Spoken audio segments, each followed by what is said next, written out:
नमस्ते बच्चों, क्या हाल चाल है? कैसे आप सब लोग? बच्चा, आज हम करने जा रहे हैं क्लास 11th इकोनॉमिक्स, उसका चैप्टर नंबर 3। चैप्टर 1 और 2 ऑलरेडी कवर हो चुका है। आई होप आपने वीडियो देख लिया होगा। मैंने बहुत डिटेल एक्सप्लेनेशन किया है। डिटेल भी इतना नहीं कि आप बोर हो जाओ, बट अच्छे अच्छे एग्जाम्पल्स देख के मैंने आपको समझाया है, तो एक बार जरूर जरूर वो वीडियोज देख लेना। बिल्कुल आपका कॉन्सेप्ट जो है ना, बिल्कुल ऐसे क्लिस्टर क्लियर हो जाएगा जब आप वो वीडियोज देखेंगे। और अब हम चलने जा रहे हैं about the third chapter, that is the demand. ठीक है, अब ये थर्ड चैप्टर, फोर्थ चैप्टर, ये दोनों आपस में इंटरलिंक्ड है, डिमांड एंड सप्लाई। ठीक है, डिमांड आप अच्छे समझिएगा, और यहाँ से थोड़ी सी समझने में आपको गहराई चाहिए होगी, बिकॉज डिमांड सुनने में बहुत आसान है, ठीक है, बट इसके ग्राफिकल फॉर्म और इसका जो इंटरप्रिटेशन है ना, वो बहुत ज़्यादा लाइक कॉम्प्लिकेटेड। अगर आप इसको ढंग से सुनेंगे नहीं तो मेरी रिक्वेस्ट है कि आप अच्छे से पूरा वीडियो सुनिए, तो आपको कोई दिक्कत नहीं रहेगी। कुछ होता भी है तो आप कमेंट सेक्शन में मुझे बता सकते हैं, नो डाउट। ठीक है बच्चा, तो चलो अभी शुरू करते हैं हम लोग आज का theory lecture, that is the demand. Okay,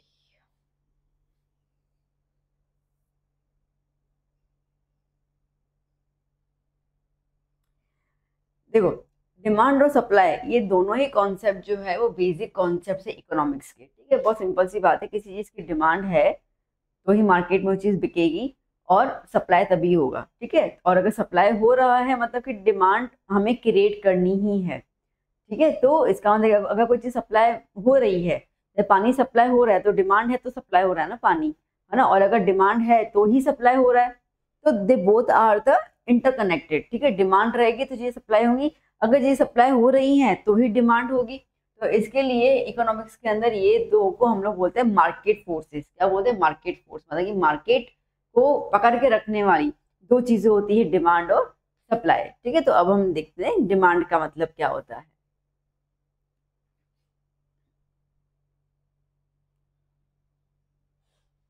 okay, ना देखो बेटा, demand is the quantity of a commodity which a buyer desires. ठीक है, डिमांड का मतलब यह है कि अगर एक खरीदार कोई भी एक चीज को खरीदने की इच्छा रखता है और वो खरीदने के सक्षम भी है, इज एबल मतलब कि सक्षम भी है खरीदने के, और वो विलिंग टू बाय, ठीक है, उसको ऐसे फर्म है कि इसको खरीदना ही खरीदना है एट द गिवन प्राइस। ठीक है, जो भी प्राइस है, और at the given point of time. ठीक है, जब उसको उसकी नीड होगी तो ही उसको हम क्या बोलेंगे? डिमांड बोलेंगे। तीन चीजें याद करना। ठीक है, डिमांड का ये नहीं अरे मेरे को कोई चीज चाहिए, बच्चा नहीं बोलता कोई बलून चाहिए, ना ना ऐसा नहीं है। ठीक है, डिमांड का एक्चुअली मतलब ये है कि कोई भी बायर है, ठीक है, एक कोई भी कमोडिटी खरीदना चाह रहा है, तो उसकी इच्छा है, उसके पास पैसे हैं उतने खरीदने के लिए, तभी वो इच्छा रख रहा है, दैट इज कैपेबल। ठीक है, और दूसरा विलिंग टू बाय, विलिंग मतलब कि ये तो चीज चाहिए ही चाहिए, खरीदूंगा ही मैं। ठीक है, तो जब ये तीनों चीजें आती है, इच्छा और विलिंगनेस, ठीक है, मतलब कि मन मर्जी से उसको खरीदना और खरीदने की क्षमता भी होना, ये तीनों चीजें जब आपस में काउंट हो जाती है तभी हम उसको क्या बोलते हैं? डिमांड। ठीक है, तभी उन चीजों की जो है वो मार्केट में डिमांड बनती है, जब कंज्यूमर के पास पैसे भी होते हैं और वो खरीदना चाहते भी हैं वो चीज को। ठीक है, तो ही हम बोलते हैं कि डिमांड है उस प्रोडक्ट की। तो बेसिकली हम देखें तो डिमांड जो है वो 5 फैक्टर से डिटरमाइंड होता है, ध्यान देना बहुत जरूरी है। ठीक है, डिमांड किसी भी चीज की मार्केट में कितनी डिमांड है वो 5 फैक्टर से हम लोग पता लगा सकते हैं। सबसे पहले कि कितने लोगों की इच्छा है वो खरीदने की, डिजायर। ठीक है, अब एक दो होंगे तो कोई मतलब नहीं बनता, एक दो का मतलब यह है कि अगर हम लोग करोड़ों की सॉरी करोड़ों की पब्लिक है, ठीक है, उसमें अगर 1 लाख लोग खरीदेंगे तो उसको डिमांड नहीं बोलेंगे हम लोग। ठीक है, डिमांड मेजोरिटी में आती है। ठीक है, 80 से 90% लोग उसको खरीदना चाहते हूँ तो उसको डिमांड बोलते हैं हम लोग। ठीक है, तो यहाँ पे डिजायर, खरीदना, विलिंगनेस टू बाय, डिजायर मतलब इच्छा होना, ठीक है, विलिंगनेस टू बाय इसका मतलब कि मन बना देना कि खरीदना है उसको। ओके, उसके बाद एबिलिटी टू बाय, खरीदने की क्षमता भी होना, क्षमता मतलब कि उतने पैसे अपने पास होना कि उसको खरीद सकते हैं। पर्टिकुलर प्राइस, प्राइस ही मैटर करता है कि उसी प्राइस में, ठीक है, प्राइस ज्यादा होगा तो शायद लोगों की इच्छा चली जाएगी, फिर इच्छा तो होगी बट खरीदने का मन नहीं करेगा। Okay, and at a particular point of time, और वो टाइम भी मैटर करता है कब खरीदना है। ठीक है, जैसे कि समझो कि ठंडियों का सीजन है, तो ठंडियों का अगर सीजन है तो लोगों को लाइक जैकेट्स खरीदने हैं, अपन मान के चलते हैं। ओके, तो इसका मतलब है कि डिजायर कि यार पुराना जैकेट हो गया, नया है नहीं, चलो खरीद लेते हैं। डिजायर। विलिंगनेस टू बाय, ठीक है, अच्छा सा खरीदते हैं, ओके, मन बना लिया। पैसे, हाँ भाई 2-3 हज़ार रुपए हैं, ठीक है, willingness to buy, ability to buy. A particular price, 2-3 हज़ार रुपए है, मतलब कि उसी के ही प्राइस के इर्द गिर्द ना, अगर उससे ज्यादा होगा तो नहीं खरीदेंगे। एंड पॉइंट ऑफ टाइम, ठंडी है तभी खरीदी जा रही है, ठीक है। अब समझो अभी इतनी गर्मी चल रही है, इतना समर सीजन है, और अगर एक वेंचर, एक दुकानदार जो है वो ये जैकेट्स, ठंडी की चीजें रखे, वो कितने भी सस्ते में बेचे, कितने भी सस्ते में बेचे, क्या उसकी चीजें बिकेंगी? नहीं बिकेंगी, ठीक है। 80% तो नहीं खरीदेंगे, 20% खरीदेंगे, वो भी वो चलिए सस्ती मिल रही है, अभी 4 महीने के बाद तो ठंडी आई जाएगी, तो हम लोग स्टॉक करके रखते हैं। अब ऐसे सोचने वाले 10 से 15% होते हैं, ज्यादा लोग होते नहीं जिनके पास एक्स्ट्रा पैसा होता है, तो ठीक है, तो इसके लिए वो चीज तो पॉसिबल नहीं है। तो particular time, particular price, price ही बहुत मैटर करता है, ठीक है। एबिलिटी, उसके बाद विलिंगनेस एंड डिजायर, ये 5 चीजें जब आती है ना, तब भी मार्केट में डिमांड क्रिएट होती है उस पर्टिकुलर कमोडिटी की। आई बात समझ में बेटा? ठीक है, चलो। अब फैक्टर्स अफेक्टिंग डिमांड, फैक्टर्स बोलो, डिटर्मिनेंट्स बोलो, तो क्या क्या फैक्टर्स है? सबसे प्रायोरिटी प्राइस आती है, बाकी सारे फैक्टर्स के बाद आते हैं। यहाँ पे ध्यान देना, हम ना यहाँ पे डिमांड को 2 हिस्सों में डिवाइड कर रहे हैं। एक तो प्राइस के हिस्सों में डिवाइड करेंगे, अगर प्राइस के बेस पे डिमांड कैसे होती है इसको समझ लेंगे पहले, इसको साइड में कर देंगे, फिर हम समझेंगे कि बाकी सारे फैक्टर्स लाइक इनकम, ठीक है, टाइम, विलिंगनेस, ऐसे बहुत सारे फैक्टर्स और आएंगे। फिर यहाँ प्रेफरेंस, ठीक है, तो वो थोड़ा साइड में। तो ये 2 भागों में हम डिमांड को समझने वाले हैं। तो डिमांड को हम क्लासिफाई करेंगे 2 के फॉर्म में, प्राइस ऑफ द कमोडिटी और द सर्विस, ठीक है, सर्विस मैटर करती है, and the factors other than the price. अब प्राइस के अलावा बाकी कौन से फैक्टर्स मैटर करते हैं डिमांड क्रिएट करने में या डिमांड होने में किसी भी कमोडिटी के? चलिए सबसे पहले बात करते हैं प्राइस। अब प्राइस जो है वो सिंपल अगर रिलेशन बता दूं, तो अगर किसी भी कमोडिटी की प्राइस गिरेगी, ठीक है, सीधी सी बात है, जैसे नहीं डिस्काउंट होता है, सेल होता है, तो हम लोग ज्यादा लाइक एग्जीबिशन लग जाता है, सेल्स आते हैं, डिस्काउंट में कोई चीज मिलती है, हम लोग भाग के लेने जाते हैं, तब ऑटोमेटिकली उस चीजों की डिमांड बढ़ जाती है जब प्राइस गिरती है। पॉइंट समझ में आया? डिमांड बढ़ जाती है जब प्राइस गिरती है। इसका मतलब ये हुआ कि यहाँ पर डिमांड जो होगा वो क्या होगा? प्राइस के कैसा होगा बेटा? Inverse proportion. कैसा होगा बेटा? इनवर्स प्रपोर्शन, ठीक है ना। तो अगर प्राइस इंक्रीज होगी तो डिमांड उसकी कम हो जाएगी, और अगर प्राइस कम होगी तो डिमांड उसकी ऑटोमेटिकली क्या हो जाएगी बेटा? बढ़ जाएगी। बात समझ में आई अच्छे से? ठीक है, तो आपको यही ध्यान देना है that if the price falls demand expands, demand increase होगी, ठीक है, and if the price, okay, when the price falls a rational consumer will buy less, demand contracts.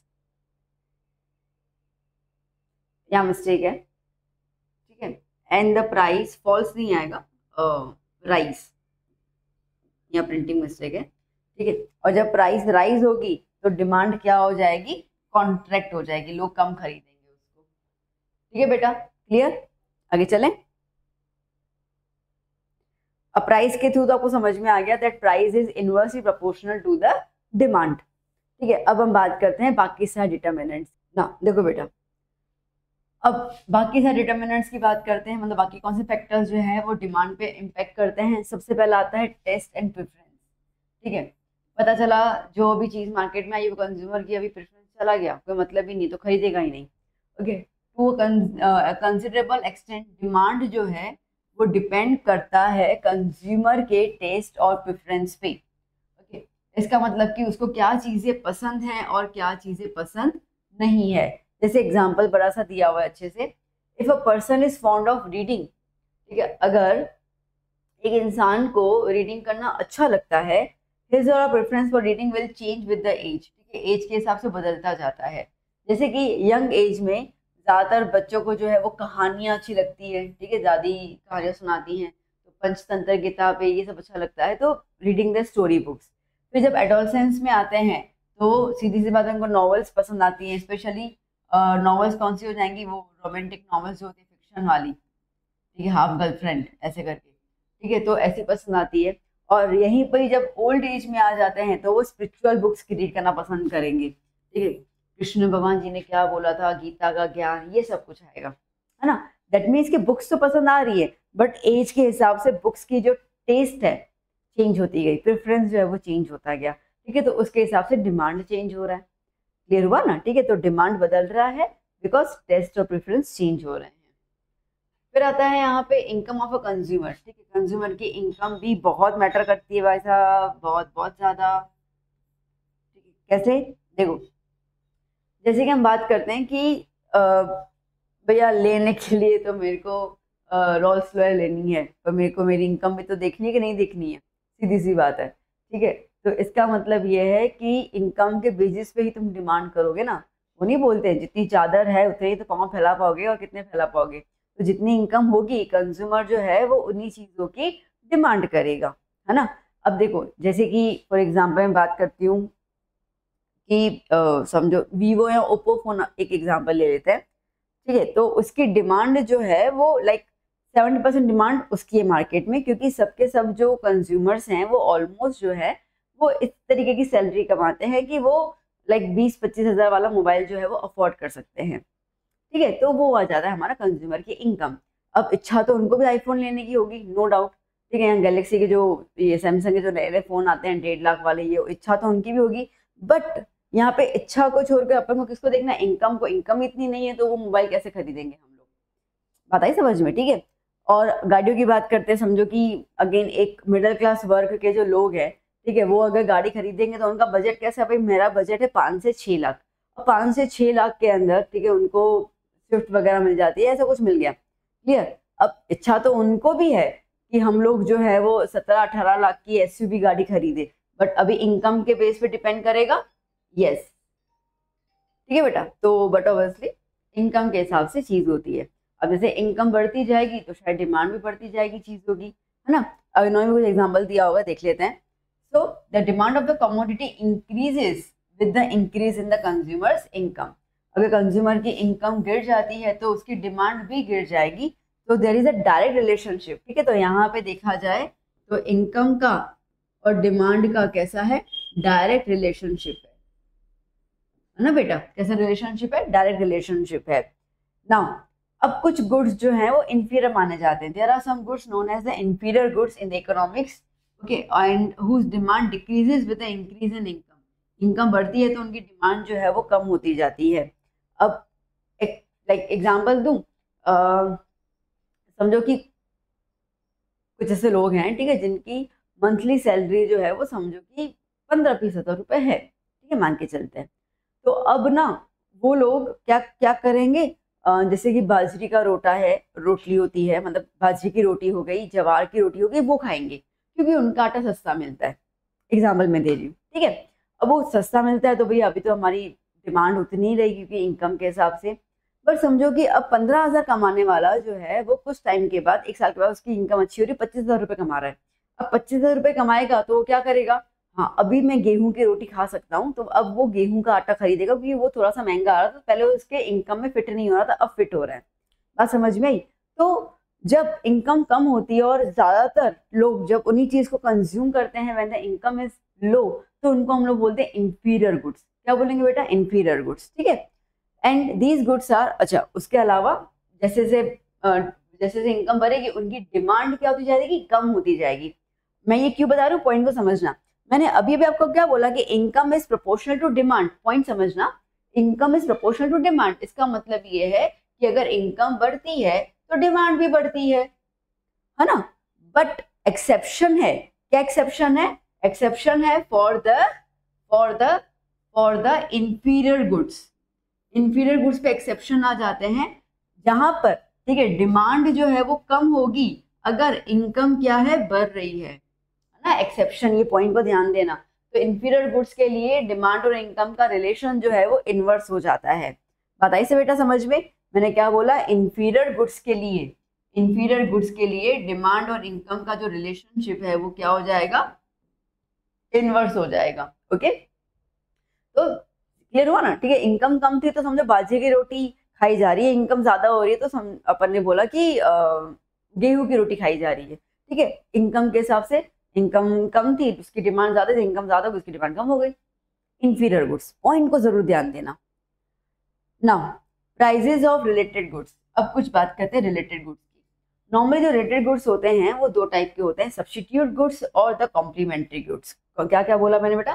Substitute goods और the complementary goods.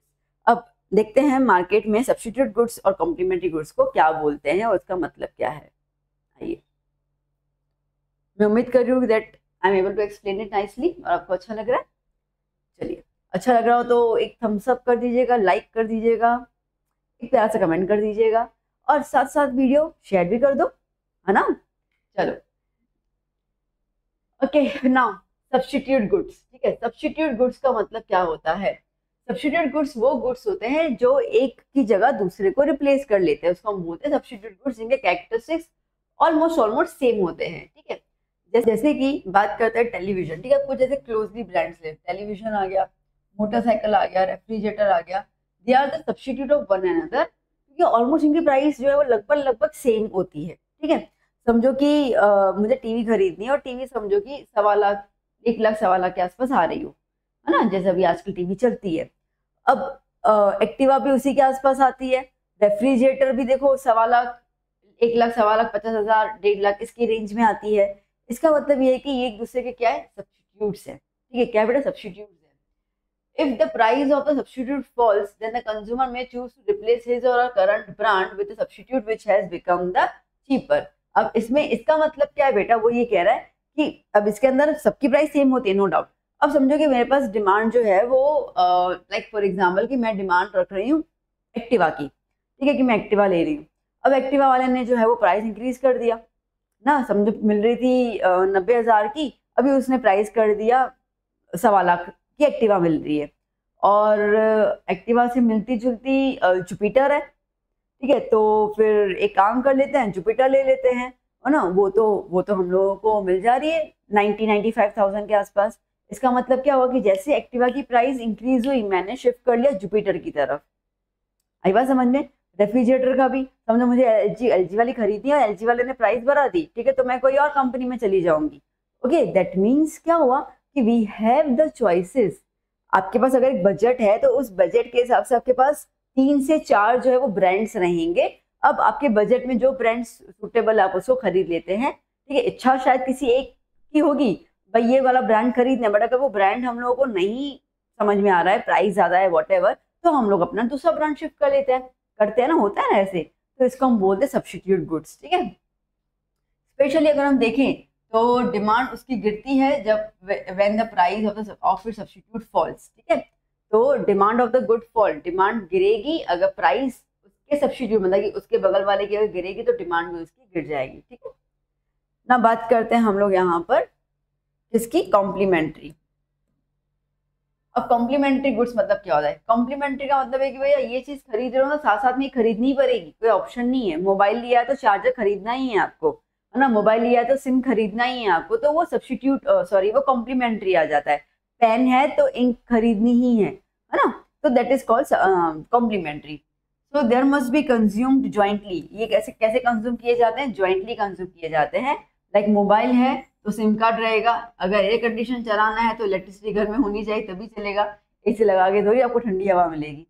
Okay, spectacle frame है तो glasses भी, चश्मे का frame है तो अंदर ग्लासेस भी तो होने चाहिए, खाली फ्रेम थोड़ी पहनेंगे हम लोग। ठीक है, तो अब इसमें पॉइंट क्या आता है? इसमें आता है कि अगर किसी भी एक की प्राइस बढ़ती है, ठीक है, तो दूसरे की डिमांड कम हो जाती है। ओके, जैसे कि अब ये गुड्स जो है वो ज्वाइंटली कंज्यूम होंगे, तो the price rise even one of this, अगर इनमें से एक की भी प्राइस जो है वो बढ़ती है, एक्सपेंसिव हो जाता है, तो कंज्यूमर का डिमांड कम हो जाएगा, तो ऑटोमेटिकली दूसरे का भी डिमांड क्या हो गया? कम हो गया यहाँ पे। ठीक है, जैसे कि बात कर लेते हैं हम लोग यहाँ पे इसकी ले लो, एसी की, इलेक्ट्रिसिटी की। ठीक है, हालांकि इसमें तो अभी ये तो अभी नीड आ गया ना, वैसे तो एक टाइम पे चीज लग्जरी थी, अब ये चीज नीड है ना। तो अगर समझो कि इलेक्ट्रिसिटी का भाव बढ़ गया तो हम बोलेंगे यार बिल तो बहुत ज्यादा आएगा, छोड़ दो, ठीक है, हम एसी नहीं लगाएंगे। ओके, कब तक नहीं लगाएंगे? यहाँ तो एक काम करते हैं, कोई सब्स्टिट्यूट ले लेते हैं उसका, ठीक है, सोलर पैनल लगा देते हैं, फिर हम एसी लगाएंगे, एग्जाम्पल है जैसे ऐसे। ठीक है, तो इसका मतलब क्या हो गया? कॉम्प्लीमेंट्री का मतलब ये हो गया कि अगर एक, ठीक है, एक की प्राइस बढ़ेगी तो दूसरे की प्राइस दूसरे की कमोडिटी के डिमांड में इम्पैक्ट आएगा ही आएगा, तो शायद वो नहीं खरीदा जाएगा। Am I clear? ठीक है, नाउ नेक्स्ट तीसरा है expectations about the future price. अब इंडिविजुअल कोई भी एक है ना, वो एक्सपेक्ट करता है कि फ्यूचर में प्राइस क्या होगी सो एंड सो कमोडिटी की, ठीक है, affects the current demand of the commodity. If the consumer aspects the price of the good to rise in the future, his demand for this food increase in the current period and the vice versa। ठीक है, तो अब ये कह रहा है कि अगर फ्यूचर के प्राइस पे भी डिपेंड करता है कि करंट डिमांड कैसा है। बहुत सिंपल सा एग्जांपल दे रही हूँ, भाई सबको पता है कि गोल्ड का प्राइस जो है वो अभी फॉर एग्जाम्पल की अभी शादियों का सीजन होने वाला है और गोल्ड का प्राइस बढ़ने वाला है ना, तो लोग क्या करेंगे, अगर मेरे पास पैसा है तो मैं अभी से ही गोल्ड खरीद के रख दूंगी फॉर द फ्यूचर की प्राइस उसका ज्यादा बढ़ने वाला है, तो मेरा इन्वेस्टमेंट हो जाएगा और मुझे अच्छे खासे पैसे मिल जाएंगे जब मैं उसको बेचूंगी। ठीक है, दैट मीन्स कि फ्यूचर को लेके अभी की डिमांड इंक्रीज होना।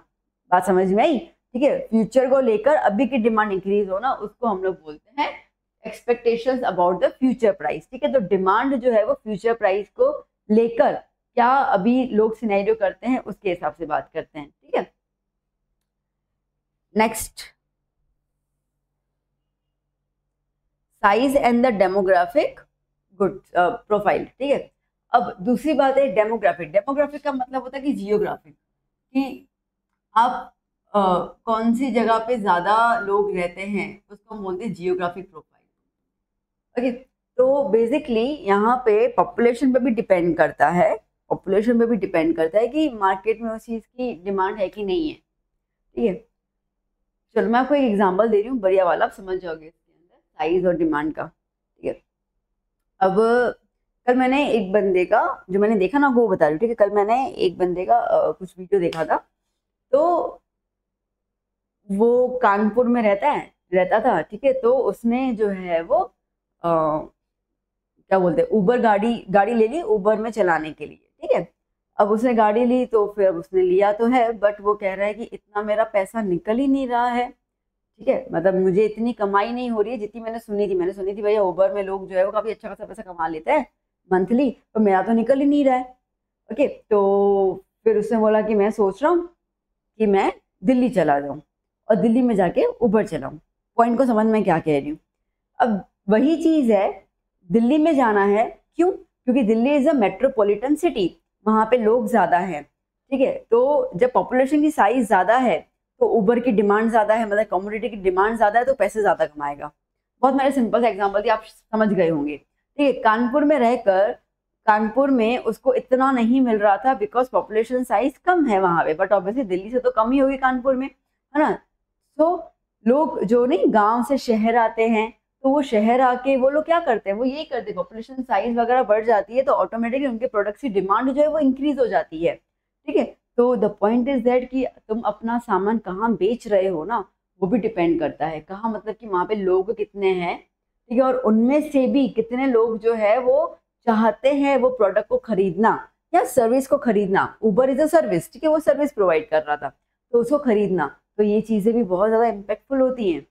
आई बात समझ में बेटा?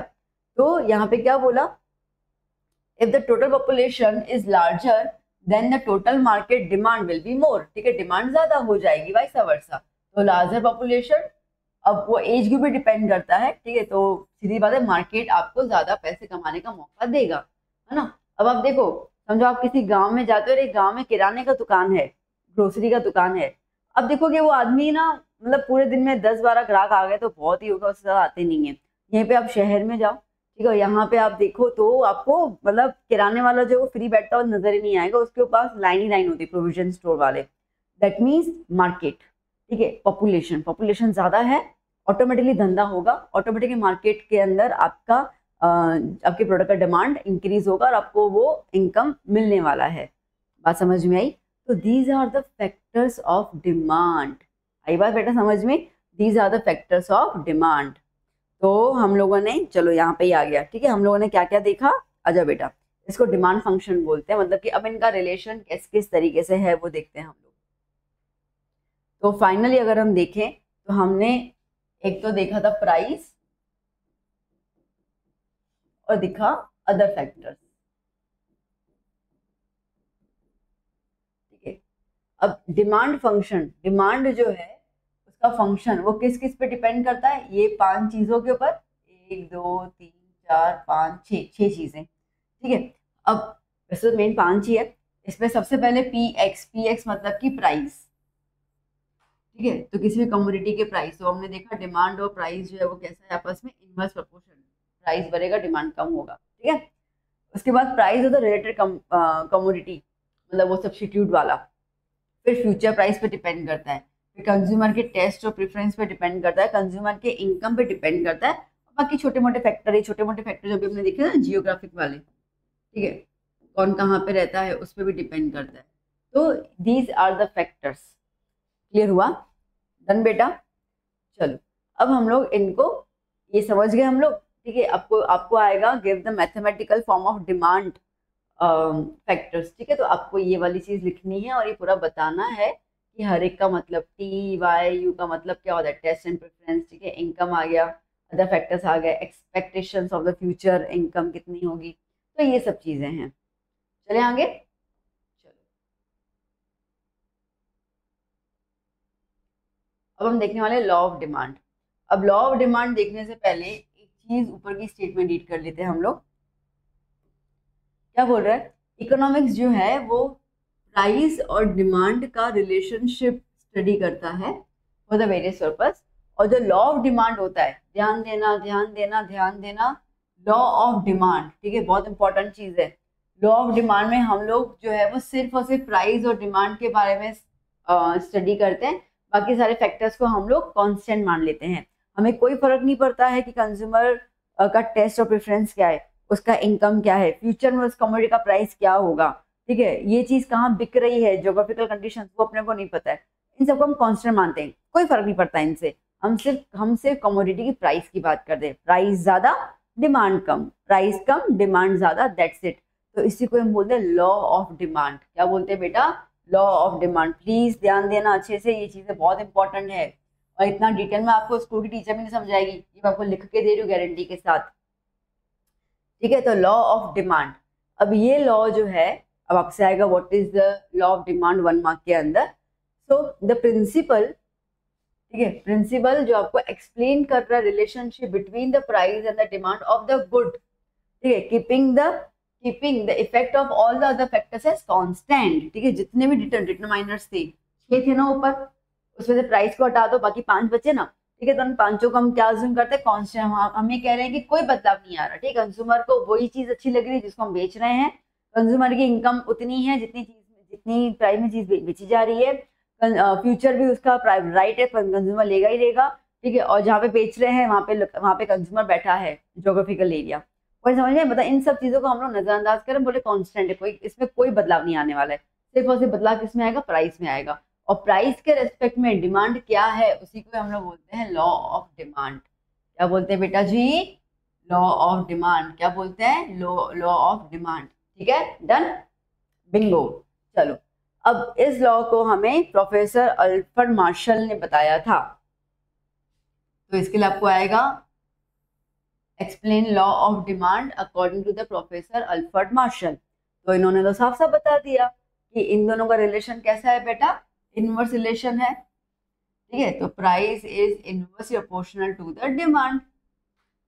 सो when other factors influencing demand, ठीक है, क्या बोल रहा है, डिमांड को दूसरे फैक्टर्स अफेक्ट करने वाले जो भी हैं, अगर वो अनचेंज होते हैं, मतलब कि कांस्टेंट रहते हैं, उनमें कोई बदलाव नहीं आता है। If a price of the commodity falls, अगर प्राइस गिरती है तो डिमांड क्या हो जाएगी, बढ़ जाएगी। अगर प्राइस बढ़ती है तो डिमांड क्या हो जाएगी बेटा, कॉन्ट्रैक्ट हो जाएगी। सिंपल सिंपल डेफिनेशन दे दिया आपको। ठीक है, अब इसमें हम लोग क्या कर रहे हैं, हमने अज्यूम क्या किया है, हमने अज्यूम किया है कि ये सब चीजें जो है वो कांस्टेंट है। क्या कांस्टेंट है? कंज्यूमर का टेस्ट और प्रेफरेंस। ठीक है, जिस टाइम पे हम जो चीज बेच रहे हैं कंज्यूमर को उसी टाइम पे खरीदना है, बस बात खत्म। ओके, इनकम ऑफ कंज्यूमर, उसकी कोई भी इनकम है ना, इनकम ज्यादा हो रही है ना कम आ रही है, कांस्टेंट आ रहा है और वो उसी पे खरीदेगा। सब्स्टिट्यूट और कॉम्प्लीमेंट्री गुड्स जो है वो भी अनचेंज, कोई चेंज नहीं आ रहा है। ठीक है, फ्यूचरिस्टिक प्राइस थे, कंज्यूमर को कोई फर्क नहीं पड़ रहा है, अपनी मान के चलते हैं। और पॉपुलेशन की साइज से भी कोई फर्क नहीं पड़ता है, ठीक है, कम है ज़्यादा कुछ नहीं, हम ये मान के चले हर जगह पे अपनी चीज़ बिकेगी। जैसे मैगी, ठीक है, मैगी हर जगह बिकती है, पहाड़ों में भी आपको देखने को मिलेगा, गाँव में भी देखने को मिलेगा। मतलब कि लिटरली अगर हम ये बोले ना कि एक कंस्ट्रक्शन साइट पे आप जाओ, मैंने देखा था कि कंस्ट्रक्शन साइट पे आप जाओ, आपको पता है साइट में मजदूर काम करते हैं, वो मजदूर भी अपने बच्चों को मैगी खिला रहे हैं, है ना। तो अगर मैगी का एग्जाम्पल तो वो ऐसी चीज है ना जो आपको कांस्टेंट किसी भी जगह पे आप जाओगे बिकेगी, ठीक है, वो आपको दिखती है। तो ज्योग्राफिकल एरिया के हिसाब से उसको कोई मतलब ही नहीं आता है, एग्जाम्पल दिया मैंने। ओके, तो ये 5 जो फैक्टर्स हैं ये कैसे हैं बेटा, कांस्टेंट हम अज्यूम करते हैं इन लॉ ऑफ डिमांड, ठीक है। लॉ ऑफ डिमांड के अंदर इनकी कोई भी अहमियत नहीं है, हाँ आगे आएगी एक दूसरे लॉ में, ठीक है, तब प्राइस की कोई अहमियत नहीं रहेगी। डन, ओके, चलें अब लॉ ऑफ डिमांड को हम लोग ग्राफ के थ्रू थोड़ा सा एक्सप्लेन करने की कोशिश करते हैं।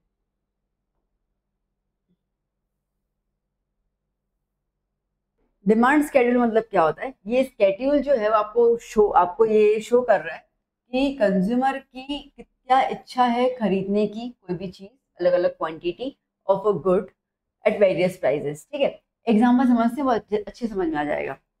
अब इसमें आपको एग्जाम्पल्स ध्यान देना है क्योंकि आपको ये एग्जाम में ड्रॉ भी करके आना है और लिख के भी आना है, आपको इसी के थ्रू सब कुछ आएगा। अब जैसे कि दूध के प्राइस की बात करते हैं और उस हिसाब से उसकी डिमांड कैसी है, ठीक है। समझो कि जब दूध का प्राइस 50 रुपए था 1 लीटर, तो 1 लीटर बिक रहा है आराम से, ठीक है। जब प्राइस कम हो गया तो 2 लीटर बिक रहा है, प्राइस 30 आ गया 3 लीटर बिक रहा है। ओके, इसका मतलब ये हुआ,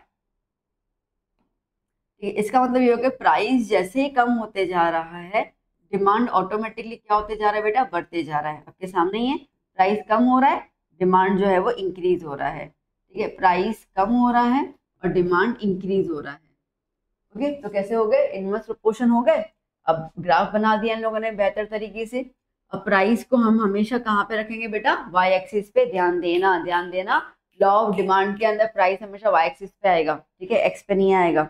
तो प्राइस हमेशा वाई एक्सिस पे होगा, बाकी जो भी डिटर्मिनेंट है, ठीक है, जो भी चीज रहेगी वो एक्स एक्सिस पे। तो demand of the milk in litres x axis पे रखा।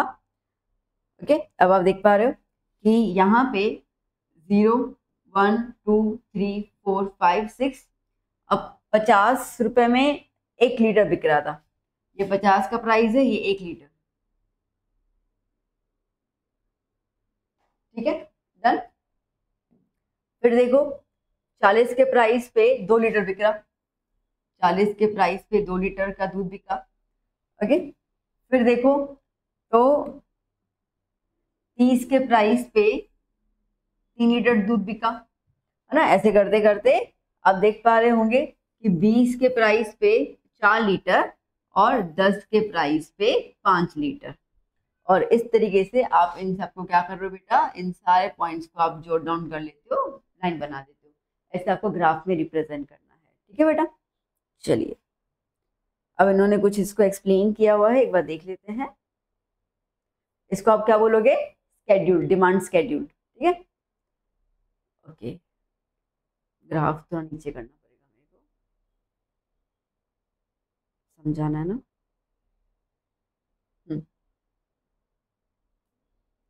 देखो, so the above diagram shows the price of milk on the y axis। मैंने बताया था प्राइस आप y एक्सिस पे लिखोगे और डिमांड आप किस पे लिखोगे बेटा, x एक्सिस पे लिखोगे। तो पहले तो ये दोनों एक्सिस क्लियर हो गई।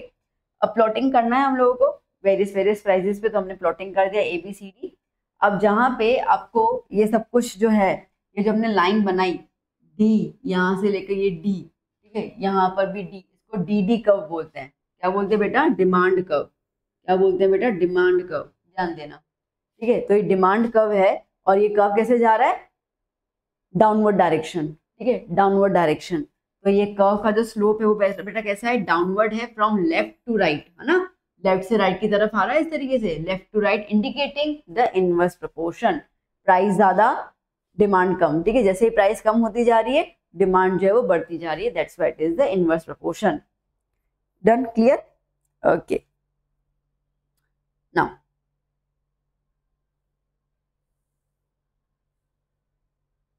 अब इसको थोड़ा एनालाइज कर लेते हैं हम लोग।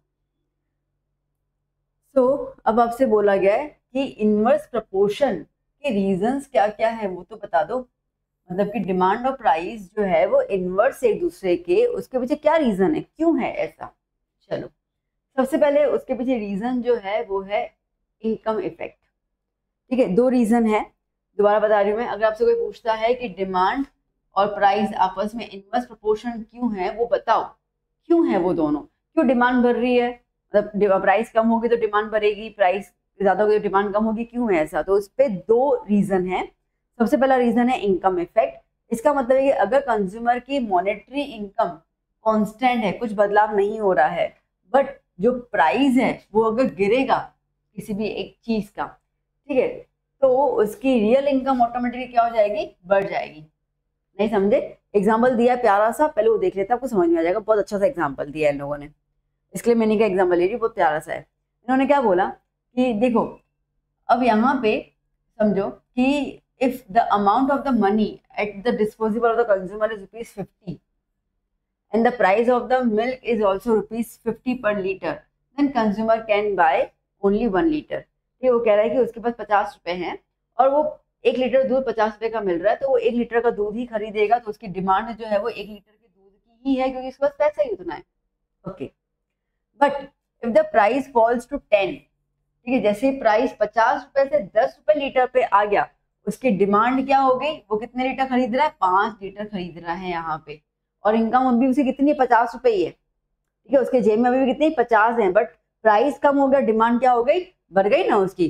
तो नॉर्मली अगर हम इसको देखते हैं तो इसको हम बोलते हैं पॉजिटिव इनकम इफेक्ट। क्या बोलते हैं बेटा, पॉजिटिव इनकम इफेक्ट। ठीक है, बात समझ में ना, पॉजिटिव इनकम इफेक्ट, क्योंकि प्राइस कम हो रही है, डिमांड बढ़ रही है। बट किंतु परंतु इंफीरियर गुड्स के लिए ऐसा नहीं है।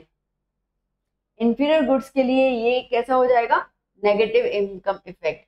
इसके लिए जब भी इंफीरियर गुड्स की प्राइस गिरती है ना, तो रियल इनकम कंज्यूमर जो है उसकी प्राइस इंक्रीज होती है।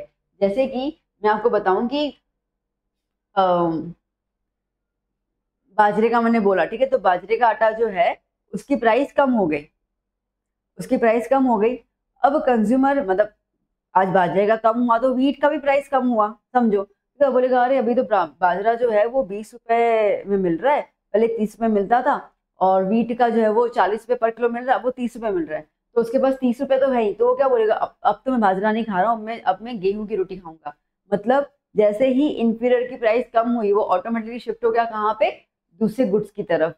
ओके, तो इसके लिए इसको नेगेटिव इम्पैक्ट बोलते हैं for the inferior goods, but the demand for this goods fall. ठीक है, तो ये रहा कोर्स ऑफ ग्रेन, वही मैंने बताया आपको। डन। फिर हम बात करते हैं यहाँ पे सब्स्टिट्यूट गुड्स की। When the price of the concern goods falls, ठीक है, वो चीप हो जाएगा, यानी सब्स्टिट्यूट, ठीक है, उसके सब्स्टिट्यूट से ज्यादा वो चीप हो जाएगा, तो क्या कर लेगा, consumer will reduce the consumption of substitute goods and expand the demand for the concerned goods. ठीक है, तो वो क्या कर लेगा, कंज्यूमर जो है वो सब्स्टिट्यूट गुड्स की डिमांड को चेंज कर लेगा। एग्जाम्पल देखो, बहुत प्यारा सा एग्जाम्पल है। दो वैरायटी से पैंट की आपके पास, ठीक है, समझो कि एक पेयर जो है वो रेगुलर कॉटन और टेरी कॉटन का है, और एक पैंट जो है वो डेनिम का है। बस समझो कि एक जो है वो कॉटन का पैंट है और एक जो है वो डेनिम जीन्स है, ठीक है, उसका पैंट है।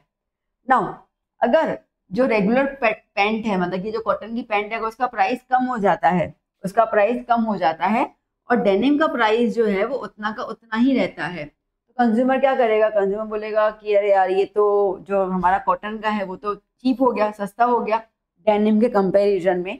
तो ऑटोमेटिकली, ठीक है, ऑटोमेटिकली यहाँ पे क्या हो जाएगा, रेगुलर पैंट की डिमांड जो है वो एक्सपांड हो जाएगी। ठीक है, तो यहाँ पे जैसे कोकोनट वाटर और cold drink.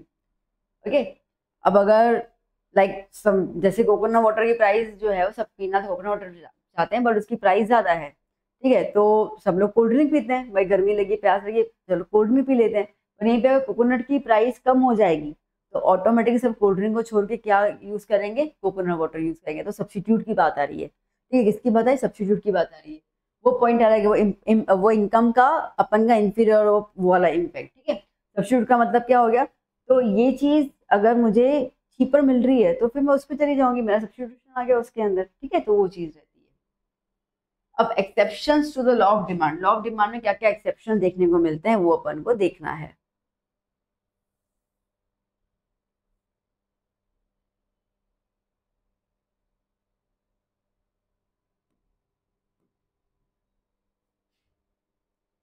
Okay, now exceptions, exception to the law of demand means that when the price of a goods fall, ठीक है, अगर प्राइस जो है वो किसी भी कमोडिटी की कम हो जाती है तो डिमांड जो है वो एक्चुअली, अभी हमने क्या देखा था, हमने क्या देखा था, वो बढ़ता है ना। एक्सेप्शन कुछ ऐसे हैं जहाँ पे डिमांड भी क्या हो जा रहा है बेटा, कम हो जा रहा है, ठीक है। अब इसको हम बोलते हैं एक्सेप्शंस।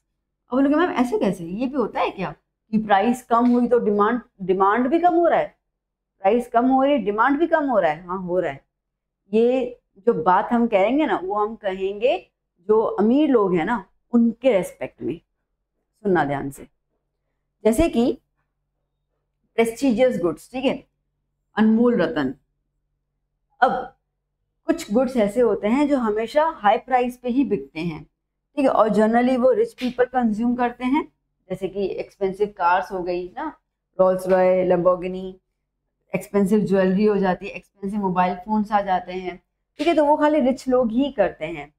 अब वो उनके स्टेटस को, उनके सिंबल को जनरलाइज करता है कि अच्छा हाँ नहीं, इसके पास जो है वो गुची का बैग है, अरे इसे गुची की साड़ी पहनी, अरे इसने ये पहना, आता है ना आजकल। तो आप लोग, तो आप लोगों को पता ही होगा, आप लोग भी तो इन्हीं के पीछे घूमते रहते हो, ब्रांड ब्रांड, ठीक है। तो अब ये एक स्टेटस सिंबल है, ओके। इसके लिए जब उसकी प्राइस बढ़ती है ना तो उल्टा उसकी डिमांड कम होने की बजाय एक्सपांड होती है, ठीक है। अगर प्राइस बढ़ती तो उसकी डिमांड जो है वो एक्सपांड होती है, कम नहीं होती है। उल्टा अगर उसकी प्राइस गिरेगी ना तो डिमांड कम हो जाएगी, ठीक है। क्यों? क्योंकि यहाँ पे एक अमीर को लगेगा कि ये वाली चीज, ठीक है, मतलब उससे कम वाले जो लोग अगर वो खरीद पा रहे हैं तो दैट मीन्स कि ये तो मेरे स्टेटस सिंबल में आता ही नहीं है, मैं अमीर कैसे कहलाऊंगा। बात समझ में आई? ठीक है।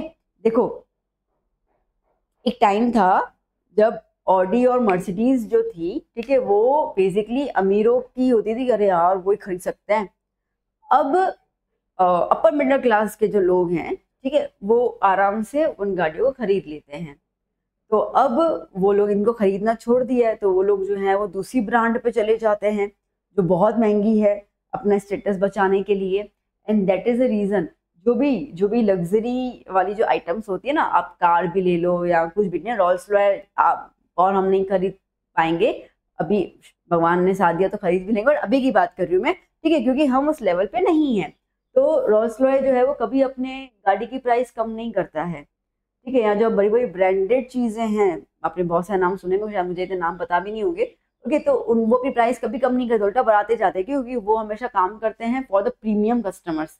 उनके पास कस्टमर्स प्रीमियम होते हैं, ओके, जो बेसिकली उनकी चीज खरीदते ही हैं, और वो खरीदते हैं तो उनका सिंबलाइज, लाइक उनका एक सिंबल बनता है। आई थिंक आप मेरी बात समझ गई मैं क्या कहना चाह रही हूँ, ठीक है। तो ब्रांड वाली चीजें आती हैं, तो यहाँ पर for the branded things and for the rich people law of demand उल्टा हो जाता है, ठीक है। तो लॉ ऑफ डिमांड में अगर चीजें, अगर प्राइस कम हो गई तो उल्टा डिमांड कम हो जाएगा, ठीक है। तो ये अमीरों की बात हो रही है और महंगी महंगी चीजों की बात हो रही है, ओके। तो ये प्रेस्टीजियस गुड समझ में आया। दूसरा हम देखते हैं, दूसरा क्या एक्सेप्शन है इसके अंदर।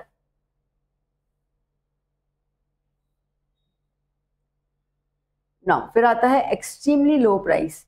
अब एक्सट्रीमली लो प्राइस जिनकी प्राइस बहुत कम है, कोई फर्क नहीं पड़ता है, स्टेपलर है, ठीक है, सेफ्टी पिन आ गई, माथे की पिन आ गई, क्लचर आ गया, रबर आ गया, ऐसी चीजें ना, पेन आ गई। तो अब ऐसी चीजें जिनकी प्राइस ऑटोमेटिकली ऑलरेडी बहुत ही ज्यादा लो प्राइस पे होते हैं, and hence the entire consumption expenditure on such goods forms a very small proportion of the consumer's income। और उसका जैसे सेफ्टी पिन, अभी 10 रुपए का पूरा सेफ्टी पिन का गुच्छा आएगा, अब उसे अमीर और गरीब की तो कोई बात ही नहीं आती है, ठीक है। तो पिन्स, स्टेपलर पिन्स एक्सेट्रा, अगर उनके प्राइसेस इंक्रीज भी होते हैं ना तो कंज्यूमर की डिमांड जो है उसमें कुछ कॉन्ट्रैक्ट नहीं होती है। अगर प्राइस गिरते भी है तो ऐसा नहीं कि अभी अरे यार प्राइस गिर गई, स्टेपलर की काम में 10 स्टेपलर लेकर रख देते हैं, क्या करोगे भाई, काम तो एक ही स्टेपलर का है। तो ऐसी कुछ चीजें जिनका प्राइस से कोई लेना देना नहीं है, कम हो ज्यादा कोई नहीं, उनका ऑलरेडी प्राइस इतना कम होता है ना, ठीक है। तो अगर वो बढ़ के भी भैया 10 रुपए स्टेपलर के इंक्रीज हो गए तो क्या ही फर्क पड़ेगा, और क्या ही उससे किसी को मतलब ही रहेगा, तो उनमें कोई फर्क नहीं पड़ता। तो यहाँ पर for the low price goods law of demand, मतलब कि relation of price and demand कोई इम्पैक्ट नहीं करता है, ठीक है। तो एक तो हाई लेवल प्राइस प्रेस्टिजियस चीजें, एक लो लेवल बिल्कुल नीचे वाली चीजें, ठीक है, जो नीड सबके आती है बट वो प्राइस पे कोई इम्पैक्ट नहीं करता। अब बात करते हैं गिफ्ट एंड गुड्स। ध्यान देना, गिफ्ट एंड गुड्स का क्वेश्चन आएगा ही आएगा, आपको बोलेंगे व्हाट आर द गिफ्ट एंड गुड्स, ठीक है, और एग्जाम्पल के हिसाब से सुनना ध्यान से अच्छे से। तो गिफ्ट एंड गुड्स क्या होते हैं बेटा, जो हमने इंफीरियर गुड्स की बात की, ठीक है, हमने क्या बोला कि प्राइस कम होगी तो कंज्यूमर जो है वो अपना अपना जो प्रेफरेंस है, जो टेस्ट है वो चेंज कर देगा। सो when the price of the certain goods, जिसको हम इंफीरियर गुड्स कह रहे हैं, अगर वो गिर जाती है तो रियल इनकम के हिसाब से कंज्यूमर की इनकम बढ़ जाएगी और वो उन चीज़ों को यूज करना छोड़ देगा और वो उल्टा चला जाएगा सुपीरियर क्वालिटी ऑफ गुड्स की तरफ, बिकॉज उसके पास पैसे तो है ना उतने। ओके, तो ये नाम जो है वो रॉबर्ट गिफन के नाम पे पर गया था। एग्जाम्पल देखो, मैंने आई थिंक एग्जाम्पल ये वाला दिया आपको। एक बंदे की इनकम बहुत लो है तो वो जुवार या बाजरा खरीद रहा है। When the price of the jowar and bajra falls very low, ठीक है, वो प्राइस गिर गया तो इनकम तो उसकी उतनी उतनी है, बाजरा की प्राइस कम हो गई, ठीक है, तो जो बंदा है ना वो बाजरा और जुवार खरीदना छोड़ देगा and it will purchase more of wheat. क्या खरीदेगा? वीट खरीदेगा जो उससे सुपीरियर में है, ठीक है। जैसे कि घी की एग्जांपल की बात करते हैं, अगर वनस्पति घी का प्राइस कम हो जाएगा तो ऑटोमेटिकली हम लोग कहाँ पे चले जाएंगे? प्योर घी खरीदेंगे, अरे भाई एकदम शुद्ध घी खाएंगे, ठीक है, क्योंकि उतने हमारे पैसे बच रहे हैं, ऐसा हो जाता है। क्लियर ना? तो एक तो प्रेस्टिजियस वाली चीजों पे लॉ ऑफ डिमांड काम नहीं करेगा, एक एक्सट्रीमली लो प्राइस पे लॉ ऑफ डिमांड काम नहीं करेगा, फिर गिफ्ट एंड गुड्स पे लॉ ऑफ डिमांड काम नहीं कर रहा है, यहाँ पे उल्टा कम ही हो रहा है। अब बात करते हैं स्पेशल प्रेफरेंस। अब कई बार ऐसे होते हैं ना कि people are very accustomed and used to certain goods, ठीक है। अब कुछ कुछ चीजें ऐसी होती है कि भैया प्राइस से मैटर ही नहीं करता, ठीक है, मेरे को ये चीज चाहिए, मतलब चाहिए, मुझे यही चीज चाहिए, प्राइस खड्डे में जाए। So as a result if there is some rise in the price, अगर कुछ प्राइस में राइज भी होता है फिर भी इंडिविजुअल की डिमांड जो है वो डिक्रीज नहीं होती है। जैसे कि टूथपेस्ट आ गया, सर्टन लाइक किसी को समझो कोलगेट का ही, मैं कोलगेट ही यूज करूंगा, बात ही खत्म होगी, मेरे दांतों का कुछ सूट नहीं करता है, तो वो प्राइस अगर कोलगेट की 10,000 रुपये इंक्रीज भी हो गई तो ठीक है, वो वही खरीदेगा, वो फिर किसी और पे शिफ्ट नहीं होगा।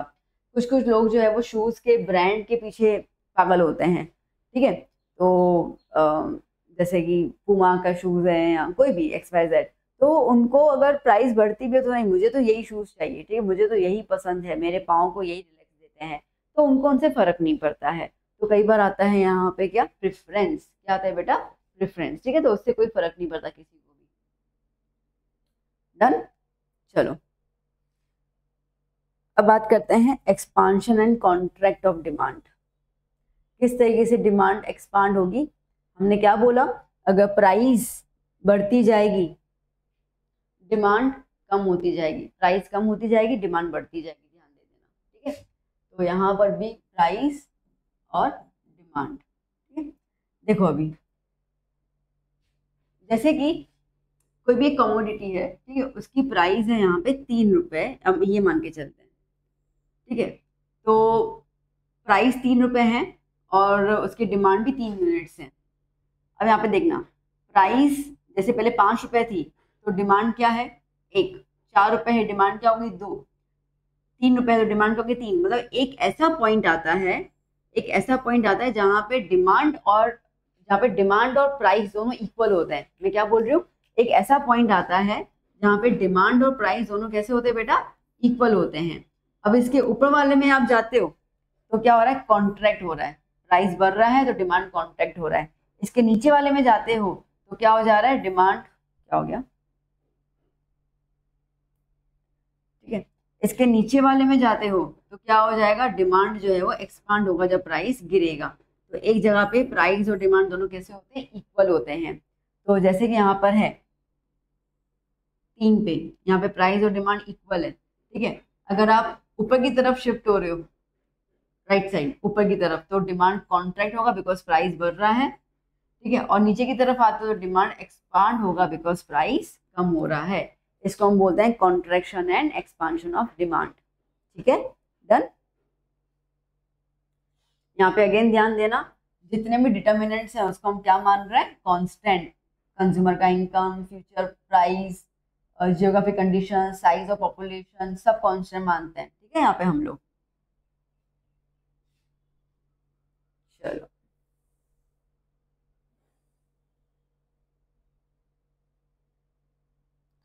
तो इन्होंने आपसे अभी वही किया कि सपोज कि इनिशियल प्राइस 3 रुपए था कमोडिटी का, तो उसके डिमांड भी 3 यूनिट्स थी।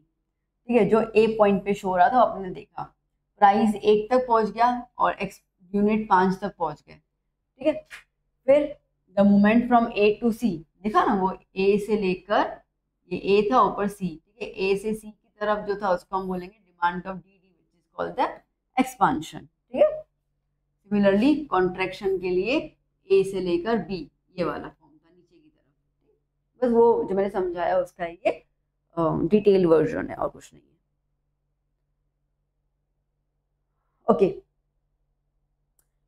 एक्सपांशन और कॉन्ट्रैक्शन में प्राइस चेंज होता है। ठीक है, ध्यान देना ध्यान देना ध्यान देना, एक्सपांशन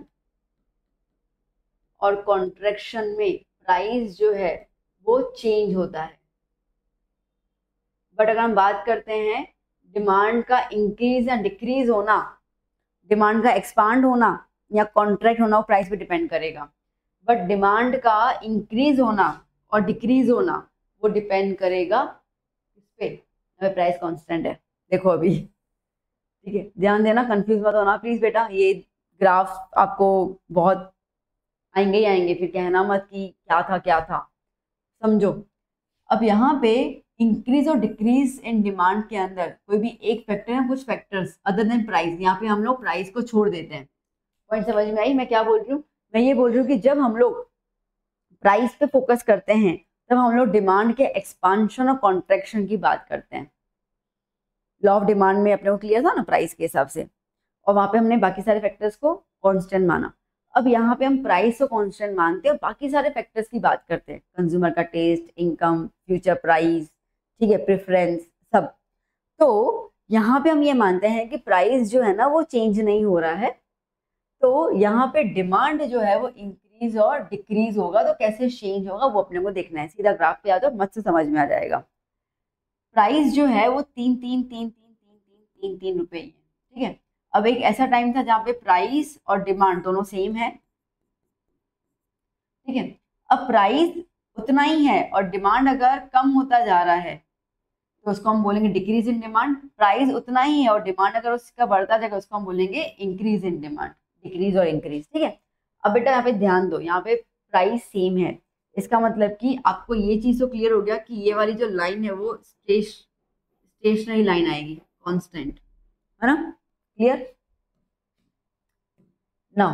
अब ए जो है, ये ए जो है वो कौन सा डिमांड दे रहा है, D1 डिमांड दे रहा है। क्या दे रहा है, D1 डिमांड कब दे रहा है, जहाँ पे प्राइस और डिमांड दोनों सेम है।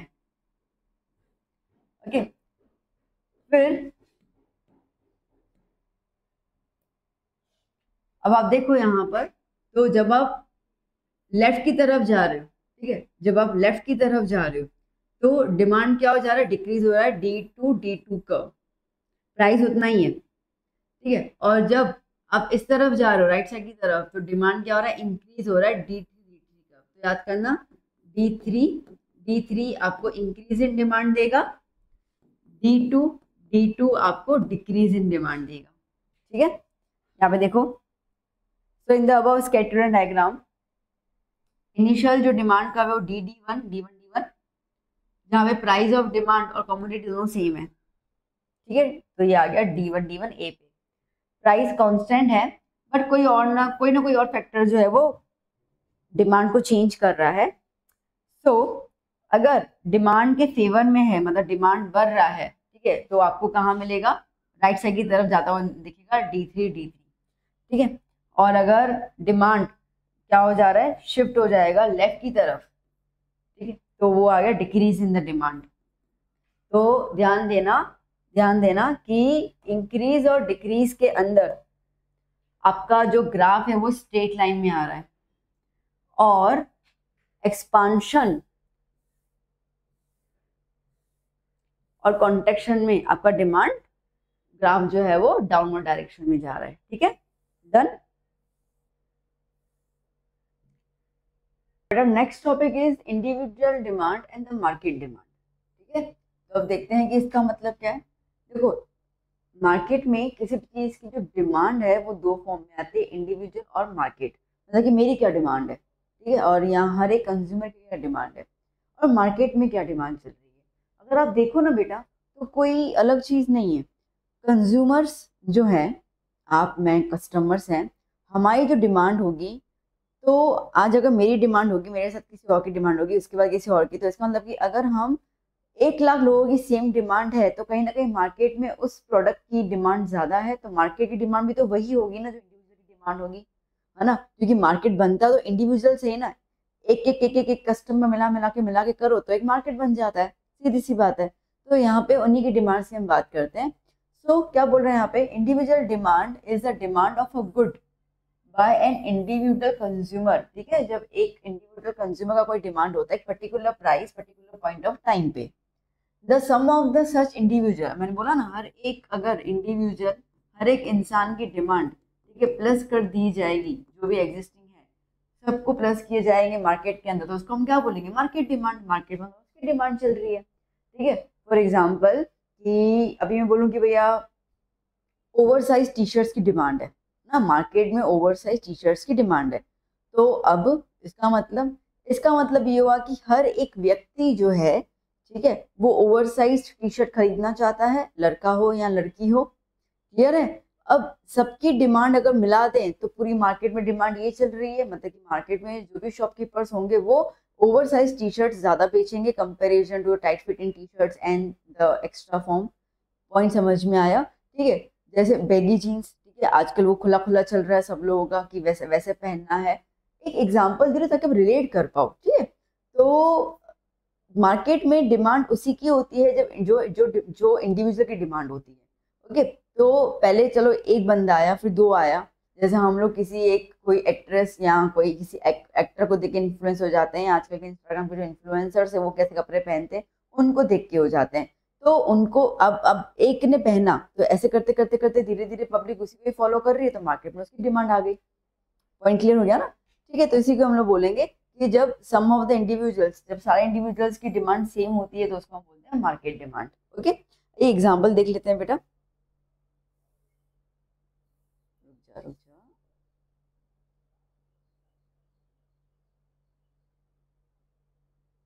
देखो, जैसे कि यहाँ पे इन्होंने एग्जांपल दिया है, क्या दिया हुआ है कि कोई भी एक प्राइस, एक कमोडिटी है, उसकी प्राइस जो है वो 10 रुपए है। 10 रुपए है तो उसको एक ही बंदा खरीद रहा है, मतलब जो ए इंडिविजुअल है वो 1 यूनिट खरीद रहा है, बी 2 खरीद रहा है, सी 3 खरीद रहा है। ठीक है, तो मार्केट में उस प्रोडक्ट की डिमांड कितनी हो गई, 6 यूनिट हो गई। भैया 6 चीजें चाहिए, 6 ऐसे प्रोडक्ट्स चाहिए, क्योंकि खरीदने वाले 6 लोग हैं हमारे पास, मतलब है 3 लोग बट डिमांड की क्वांटिटी अलग अलग। ठीक है, अब अगर कोई भी कमोडिटी उसकी प्राइस 8 रुपए है, तो ए जो इंडिविजुअल है, ठीक है, ए पर्सन 2 चीजें खरीद रहा है, बी पर्सन 3 खरीद रहा है और सी खरीद रहा है 4। तो इनको प्लस कर दो, 2 + 3 5, 5 + 4 9। तो कितनी मार्केट में डिमांड हुई इस प्रोडक्ट की, 9 डिमांड हुई। मैं क्लियर ना। तो इस तरीके से प्राइस के हिसाब से आप धीरे धीरे चीज देखो, तो इंडिविजुअल के प्राइस डिमांड को प्लस करते हैं तो हमको मार्केट का डिमांड मिल जाता है। ओके, तो अब इसको ग्राफ में देखिए कैसे होगा। अब देखो इंडिविजुअल दिया हुआ है बेटा, जैसे ये पर्सन ए का है, ठीक है, ये पर्सन ए का है, तो आप देख पा रहे हो कि 10 रुपए की जो चीज थी, ए की डिमांड कर रहा था, उसको एक क्वांटिटी चाहिए। ठीक है, 8 रुपए की अगर दूसरी चीज थी तो वो 2 है, 6 रुपए के हिसाब से 3 है, 4 रुपए के हिसाब से 4 है, और 2 रुपए के हिसाब से 5 है। ठीक है, तो ये ए। तो आप अगर देखो तो डिमांड का ग्राफ जो है वो इस तरीके से धीरे धीरे डाउनवर्ड डायरेक्शन में जा रहा है, क्योंकि प्राइस कम होती जा रही है, डिमांड बढ़ती जा रही है ना। क्लियर, प्राइस कम होती जा रही है, डिमांड बढ़ती जा रही है। हमने पहले भी देख लिया कि प्राइस कम और डिमांड ज्यादा में हमेशा डाउनवर्ड ग्राफ जाता है, from left to right. Similarly for the person B, आप उसका भी चेकआउट कर सकते हैं। ठीक है, सेम नीचे की तरफ जाएगा, ओके, ये D2 और D1 for the A, D2 for the B, similarly D3 for the C, same ही है, ठीक है। ऊपर जो टेबल दी हुई है उन्होंने सिर्फ उसको प्लॉट करके रखा हुआ है। ओके, अब मार्केट की डिमांड बात करते हैं। तो मार्केट में जो अपन ने प्लस कर लिया था ना टेबल के अंदर, पर उसी को अपन को डेबिट करना है यहाँ पर। ओके, तो 10 रुपए में टोटल डिमांड्स कितनी आ रही थी? 6 आ रही थी, याद है ना? पहला पहला बुक होगा ना, एक बार चेकआउट कर लेना उसके अंदर, ठीक है। अब जैसे बात करते हैं हम लोग कि 8 रुपए की थी तो कितनी आई उसके अंदर? 9 डिमांड्स आई, ठीक है। 6 रुपए की थी तो कितनी आई डिमांड्स? ये 11, ये 12। ओके, 4 रुपए में कितनी डिमांड्स आई? 15, और 2 रुपए में कितनी डिमांड्स है उस प्रोडक्ट की? समझो कि ये है 18। डन। तो इस तरीके से हमें ग्राफ प्लॉट करना है। चलिए, इजी है। तो क्लियर हो गया आपको? इंडिविजुअल डिमांड का प्लस करते जाओ तो मार्केट का डिमांड बन जाता है। Okay, so the above diagram also epic that the 3 individuals curve. देखो, इन्होंने वही बोला जो मैंने आपको समझाया कि सारे के सारे कर्व्स कैसे हैं? डाउनवर्ड स्लोपिंग, ठीक है। अगर इंडिविजुअल डाउनवर्ड स्लोपिंग है तो मार्केट का डिमांड कर्व भी कैसा था? इस तरीके से डाउनवर्ड स्लोपिंग में जा रहा था। ओके ओके, अब बात करते हैं नेक्स्ट टॉपिक की, that is elasticity of demand. Elasticity of demand मतलब क्या होता है? Elasticity of demand is the extent to which demand response to changes in any of its determinants, ठीक है। अब डिमांड में बदलाव आना, डिमांड के अंदर बदलाव आना based on the determinants. Determinants का मतलब कि उस प्रोडक्ट की प्राइस क्या है, कंज्यूमर की इनकम क्या है, कंज्यूमर का टेस्ट क्या है, उसका प्रेफरेंस क्या है। जो अपन ने देखे ना लॉ ऑफ डिमांड में, जो हम लोगों ने क्या बोलते हैं अजम्पशंस देखे थे कि जिसकी वजह से डिमांड में बदलाव आता है। तो अगर इन प्रेफरेंसेस या इन अजम्पशंस की वजह से अगर डिमांड में बदलाव आता है तो उसको हम बोलते हैं इलास्टिसिटी ऑफ डिमांड। इलास्टिसिटी मतलब क्या होता है? बदलाव, ठीक है। नॉर्मल हम क्या बोलते हैं? इलास्टिक, खिंचाव, ठीक है ना। खींचते हैं फिर छोड़ देते, फिर से आ जाते हैं, मतलब कि फ्लेक्सिबिलिटी या चीजें बदलना। तो जहां पर भी बदलाव आता है due to any of the reason, उसको हम बोलते हैं इलास्टिसिटी। ओके, अब एक एक करके देखेंगे कि प्राइस, इलास्टिसिटी ऑफ डिमांड क्या होता है, मैनी मोर थिंग्स, ठीक है। चलो चलते हैं आगे।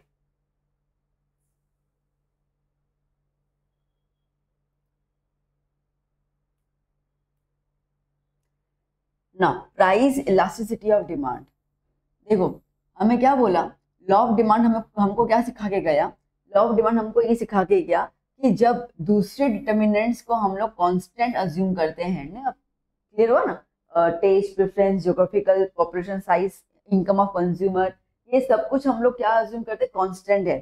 तो as the price falls demand expands, ठीक है। तो हमने क्या बोला कि प्राइस जो है वो डिमांड के इनवर्स प्रोपोर्शनल है। तो अगर प्राइस गिरेगी तो डिमांड बढ़ेगी, ठीक है। Okay, and as the price increase demand contract, ठीक है, हो गया। But it does not state by what proportion. But अभी ये नहीं पता है ना कि कितना गिरेगा या कितना बढ़ेगा। पॉइंट समझ में भाई? हमें ये नहीं पता कि प्राइस के चेंज होने पर डिमांड में क्या बदलाव आएगा। बहुत ज्यादा बदलाव आएगा, मार्केट पूरा उलट पुलट हो जाएगा, या शायद कुछ खास बदलाव नहीं आया, ओके, लोग उसको चला लेंगे। तो व्हाट प्रपोर्शन बदलाव आएगा वो हमें नहीं पता, और उसी को ही सीखेंगे हम लोग इन the concept of price elasticity of demand, ठीक है, कि कितना प्रपोर्शन बदलाव आ रहा है। चलो देखते हैं।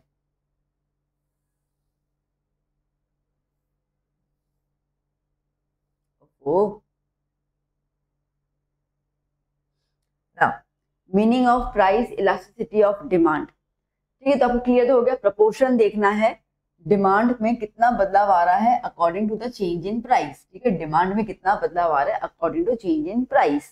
तो प्राइस इलास्टिसिटी ऑफ डिमांड में क्या है? Proportionate change in demand. Demand में क्या बदलाव आ रहा है? With change in price, price में क्या चेंज आ रहा है, ठीक है। चलो एग्जांपल देख लो अच्छे से। नाउ जैसे कि इफ 1% फॉल इन प्राइस, किसी भी कमोडिटी में अगर 1% ही गिरावट प्राइस में आती है, leads to the 5% rise in demand, तो डिमांड 5% ज्यादा हो जाती है। मान के चलते हैं, चलो मान के चलते हैं कि कोई भी एक प्रोडक्ट है जिसका प्राइस जो है वो 10 रुपए था और उसमें गिरावट आई 1% की, तो इसका 1% कितना हो जाएगा? 0.1। इसका मतलब कि अभी प्राइस कितना हो गया? 0.1 माइनस कर दें हम लोग तो कितना हो जाएगा? 0.9, ठीक है। अब प्राइस कितना हो गया? 0.9 रुपीज आ गया, 1% की गिरावट हुई। तो जब प्राइस 10 रुपए था, जब प्राइस 10 रुपए था और डिमांड समझ के चलो 100 थी, ठीक है। अब प्राइस जो है वो 0.9 रुपीज आ गया, तो डिमांड जो है 5% इंक्रीज हो जाएगा। 5% इंक्रीज, इसका मतलब कि 5 और, तो डिमांड कितना हो गया? 105 हो गया। डिमांड कितना हो गया? 105 हो गया। अब देखो ईपी, ईपी मतलब कि इलास्टिसिटी इन द प्राइस, ठीक है। Percentage change in demand x upon percentage change in demand, sorry, percentage change in demand x and change in price x, ठीक है। तो 5% डिमांड चेंज हुआ और 1% प्राइस डिक्रीज हो गया, ठीक है। तो 5/1 क्या लिखोगे? 5 ही लिखोगे। ओके, हम साइन लगाते हैं एब्सोल्यूट की, क्यों? क्योंकि कोई भी नंबर नेगेटिव में नहीं आता है ना, ठीक है। गिरावट होना तो -% लिख सकते हैं, बट वैल्यू कभी नेगेटिव में नहीं आती है। इसके लिए हम यहाँ पे लगाते हैं ये दो डंडियां। ये दो डंडियों का मतलब होता है एब्सोल्यूट वैल्यू। क्या होता है बेटा मतलब इसका? Absolute value. एब्सोल्यूट वैल्यू का मतलब क्या हो गया बेटा जी? इसका मतलब ये हो गया कि अगर प्राइस पॉजिटिव है तो पॉजिटिव ही रहेगी, अगर नेगेटिव है तो वो पॉजिटिव बन जाएगी, ठीक है। इसका मतलब ये होता है। तो price elasticity of demand is express as a pure number, ठीक है। वो एक नंबर के साथ होगा, इसके पीछे कोई भी यूनिट नहीं लगेगा। साफ साफ है ना बेटा? मैं इसको पहले क्लीन कर दूं। देखो साफ साफ है, परसेंटेज परसेंटेज, ठीक है। तो साइन हट गई ना, परसेंटेज हट गया, कुछ बचा नहीं, ठीक है। तो 5/-1 दैट इज -5, एब्सोल्यूट लगा दो तो 5 आ गया, तो इसमें कोई भी यूनिट नहीं लगती है, ठीक है। चलो क्लियर हो गया बेटा? तो इन्होंने क्या बोला यहाँ पर कि अगर 1% प्राइस गिरती है तो 5% डिमांड जो है वो बढ़ जा रही है। ओके, तो इस तरीके से इलास्टिसिटी ऑफ प्राइस क्या आया? 5 आया, इसमें कोई यूनिट नहीं लगती है। चलो इसका डेफिनेशन अच्छे से देख लेते हैं। मीनिंग देखा, भी डेफिनेशन देखते हैं कि मार्शल साहब हमें क्या बताते हैं। Now, as per the Marshall, the degree of elasticity of demand depends upon the extent of rise in demand because of fall in price और the fall in demand because of the rise in price, ठीक है। बस ठीक है, simple से ही बोला उन्होंने। क्या बोला? मार्शल ये कह रहे हैं कि इलास्टिसिटी ऑफ प्राइस, ठीक है, तो इसकी डिग्री मतलब कि कितना एक्सटेंट तक चेंज होगा, कितना एक्सटेंट तक चेंज होगा, वो डिपेंड करता है upon the rise in demand, ठीक है। Upon the rise in demand, अगर प्राइस कितना गिरता है और कितना डिमांड बढ़ता है, या प्राइस कितना बढ़ता है और कितना डिमांड गिरता है, उसको हम बोलेंगे, उसको हम लोग बोलेंगे डिग्री या इलास्टिसिटी ऑफ डिमांड, ठीक है। अब डिग्री में अपने को क्या क्या चीजें आती हैं, देखो ध्यान देना। The extent to which demand change in demand, ठीक है, किस हद तक डिमांड में बदलाव आएगा, क्यों? क्योंकि प्राइस में बदलाव आ रहा है। किस हद तक डिमांड में बदलाव आएगा क्योंकि प्राइस में बदलाव आ रहा है, उसको हम लोग 5 डिग्रीज के अंदर नोट डाउन करते हैं। बहुत इंपॉर्टेंट टॉपिक है, ध्यान दो, ठीक है। 5 चीजों में हम इसको डिफाइन करते हैं। एक रहेगा परफेक्टली इलास्टिक डिमांड, इसकी वैल्यू हमेशा इन्फिनिटी आती है। एक रहेगा परफेक्टली इन इलास्टिक डिमांड, इसकी वैल्यू 0 आती है। आगे चेकआउट करेंगे इनका मतलब क्या है, अभी नहीं समझा रही। यूनिटरी इलास्टिक डिमांड, यूनिटरी मतलब वैल्यू हमेशा क्या आएगी? 1। ईपी का फॉर्मूला पता चल गया ना ऊपर? ईपी का फॉर्मूला क्या था? Demand upon price. क्या फॉर्मूला था? डिमांड अपॉन प्राइस, याद है ना? ठीक है, तो ईपी का फॉर्मूला क्या था? Percentage of rise in demand upon percentage of price, ठीक है। तो इनको जब सॉल्व करते हैं तो उनकी वैल्यू इन्फिनिटी आती है, तो ये होगा 0 आती है, तो इनइलास्टिक डिमांड मतलब कुछ चेंज ही नहीं आया, ठीक है। यूनिटरी मतलब 1, मतलब दोनों इक्वल तरीके से चेंज हुए। Relatively elastic demand greater than 1 और रिलेटिवली इनइलास्टिक डिमांड मतलब कि लेस देन 1। समझे अभी इसका मतलब अच्छे से? ओके, चलो अब इन सबको बहुत अच्छे से समझते हैं।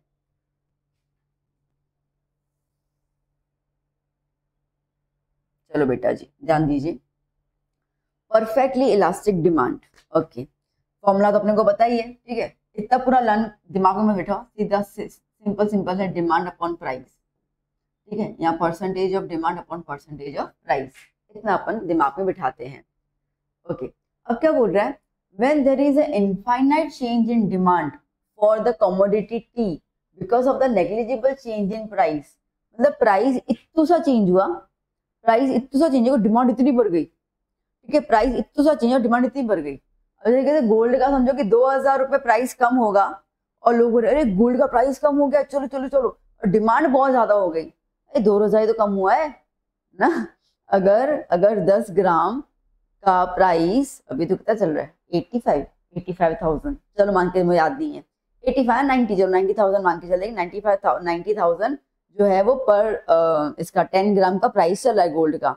अभी 90,000 का 85,000 हो जाएगा तो लोग ना ऐसे टूट पड़ेंगे, अरे अरे गोल्ड सस्ता हो गया, महज 5,000 ही तो कम हुआ है, स्टिल इट इज 85,000 ना। ऐसे थोड़ी कि 30-40 हजार कम होगा अब तो तुम लूटने जाओ दुकान, नहीं, पर फिर भी लोग जाते हैं।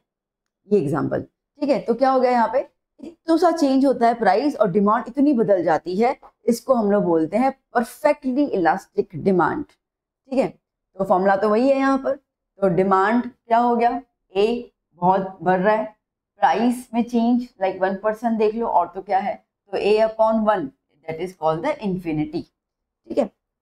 देखो इसका ग्राफ देख लो बेटा, डिमांड फॉर कमोडिटी और यहाँ पे price of the commodity.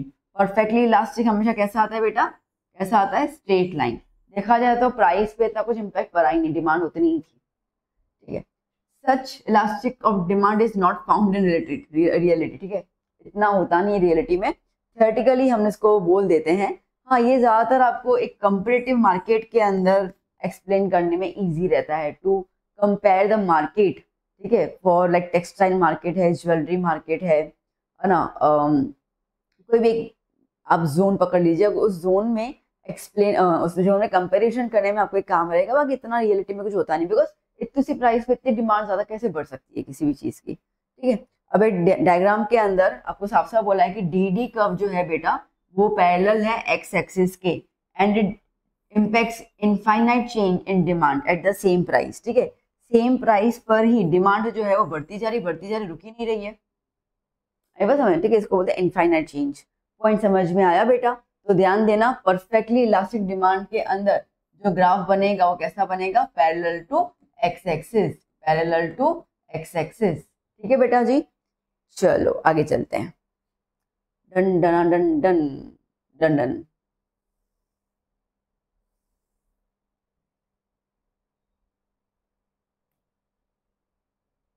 Now, perfectly inelastic demand. When the price of a commodity changes by any amount, कोई भी अमाउंट पे वो चेंज होती है, मैं समझो कि 10% चेंज हुआ, बट डिमांड में कोई बदलाव नहीं आया, ठीक है, डिमांड में कोई भी बदलाव नहीं आया, किसी को फर्क नहीं पड़ा कि प्राइस में कोई चेंज हुआ कि नहीं, और डिमांड में कोई बदलाव नहीं आया, उसको हम बोलेंगे यहाँ पे इन इलास्टिक डिमांड, ठीक है। अब देखो डिमांड में कुछ बदलाव नहीं है, 0%, डिमांड में कोई बदलाव नहीं है, और प्राइस में 10%, इन्होंने ऐसा कुछ बोला नहीं है कि बढ़ रहा है कम हो रहा है, बट इन्होंने एग्जांपल में +10 दिया, इसका मतलब हम ये मानते हैं कि प्राइस 10% इंक्रीज हुआ, ठीक है, प्राइस 10% इंक्रीज हो गया। अब जीरो में आप कोई भी वैल्यू रखो तो आंसर तो क्या आएगा, जीरो ही आता है, सिंपल मैथ है ये तो, ठीक है। तो अब इस पे ग्राफ कैसा बना, देखो डिमांड में, ये डिमांड है, डिमांड में कोई बदलाव नहीं आया, प्राइस जो है वो बढ़ा, प्राइस इंक्रीज होता जा रहा है 10%, बट डिमांड इसका उसका उतना का उतना ही है, कुछ भी डिमांड में बदलाव नहीं आ रहा है, ठीक है। तो ये डिमांड को क्या शो करेगा, वर्टिकल स्ट्रेट लाइन। तो what ever be the change in price, price में कुछ भी हो पर उसकी डिमांड में कोई चेंज नहीं आता है, और ऐसे को हम बोलते हैं elasticity of demand is always zero, elasticity of demand is always zero. बात आई समझ में बेटा, क्लियर हुआ? जैसे आईफोन में, ठीक है, प्राइस बढ़ता जा रहा है, उसकी डिमांड कभी कमी नहीं हुई, मतलब सेम की सेम डिमांड है, ठीक है, ऐसा हुआ ही नहीं कि यार प्राइस बहुत है, अभी तो आईफोन नहीं लेना है बस खत्म, ऐसा कुछ हो ही नहीं रहा है, ठीक है। And there are many more things, example मैं आपको दी ताकि आप चीज़ों को थोड़ा रिलेट कर पाओ, क्योंकि आप लोग अब इसी जोन में रहते हो, ठीक है, आईफोन, गाड़ी, है ना, PS5 and many more things. तो इसके लिए I will try to give you the relatable examples so that you can understand better. Okay, चलो let's start and move to the next one. मैं क्लियर ना? जब जब डिमांड में कोई चेंज नहीं हो रहा है और प्राइस बदल रहा है, वर्टिकल लाइन, ठीक है, जब प्राइस इतना कुछ खास नहीं बदल रहा और डिमांड में बहुत चेंज आ रहा है तो पैरेलल टू एक्स एक्सिस, वो पैरेलल टू वाई एक्सिस, ठीक है। चलो अब बात करते हैं यूनिटरी। ये रुकता क्यों नहीं है? सो यूनिटरी डिमांड या यूनिटरी इलास्टिक डिमांड, अब यहाँ पे क्या हो गया, the percentage change in demand is proportionate to the change in price. ठीक है, इसका मतलब कि 5% फॉल हुआ तो डिमांड 5% इंक्रीज हुआ, खत्म। जितना परसेंट फॉल डाउन हुआ उतना परसेंट इंक्रीज हुआ। ठीक है, तो दोनों का क्या है, 5% है, कट गया, आंसर क्या आया, 1, है ना, सिंपल सी बात है। So when the proportional change in demand and price are equal, तो हम यहाँ पे उसको क्या बोलेंगे, यूनिटरी इलास्टिक डिमांड। और इसके लिए हमको ग्राफ कैसा मिलेगा, स्ट्रेट लाइन। ठीक है, देखो ग्राफ कैसा मिला, समझो, पी प्राइस पे डिमांड एम थी। ओके, तो जब प्राइस गिरा, नीचे की तरफ आ रहा ना, प्राइस गिरा, तो अगर प्राइस गिर गया तो डिमांड भी बढ़ गई। कितनी बढ़ गई भैया, 5% का चेंज प्राइस में आया तो 5% का चेंज डिमांड में आया। ठीक है, और इसको हम जब ज्वाइन करते हैं तो हम लोगों को एक डीडी ग्राफ मिल जाता है। ठीक है, तो डीडी ग्राफ आपको मिला exactly same as a price change. ठीक है, तो ये इसको अपन स्ट्रेट लाइन के फॉर्म में बोल देते हैं। चलिए,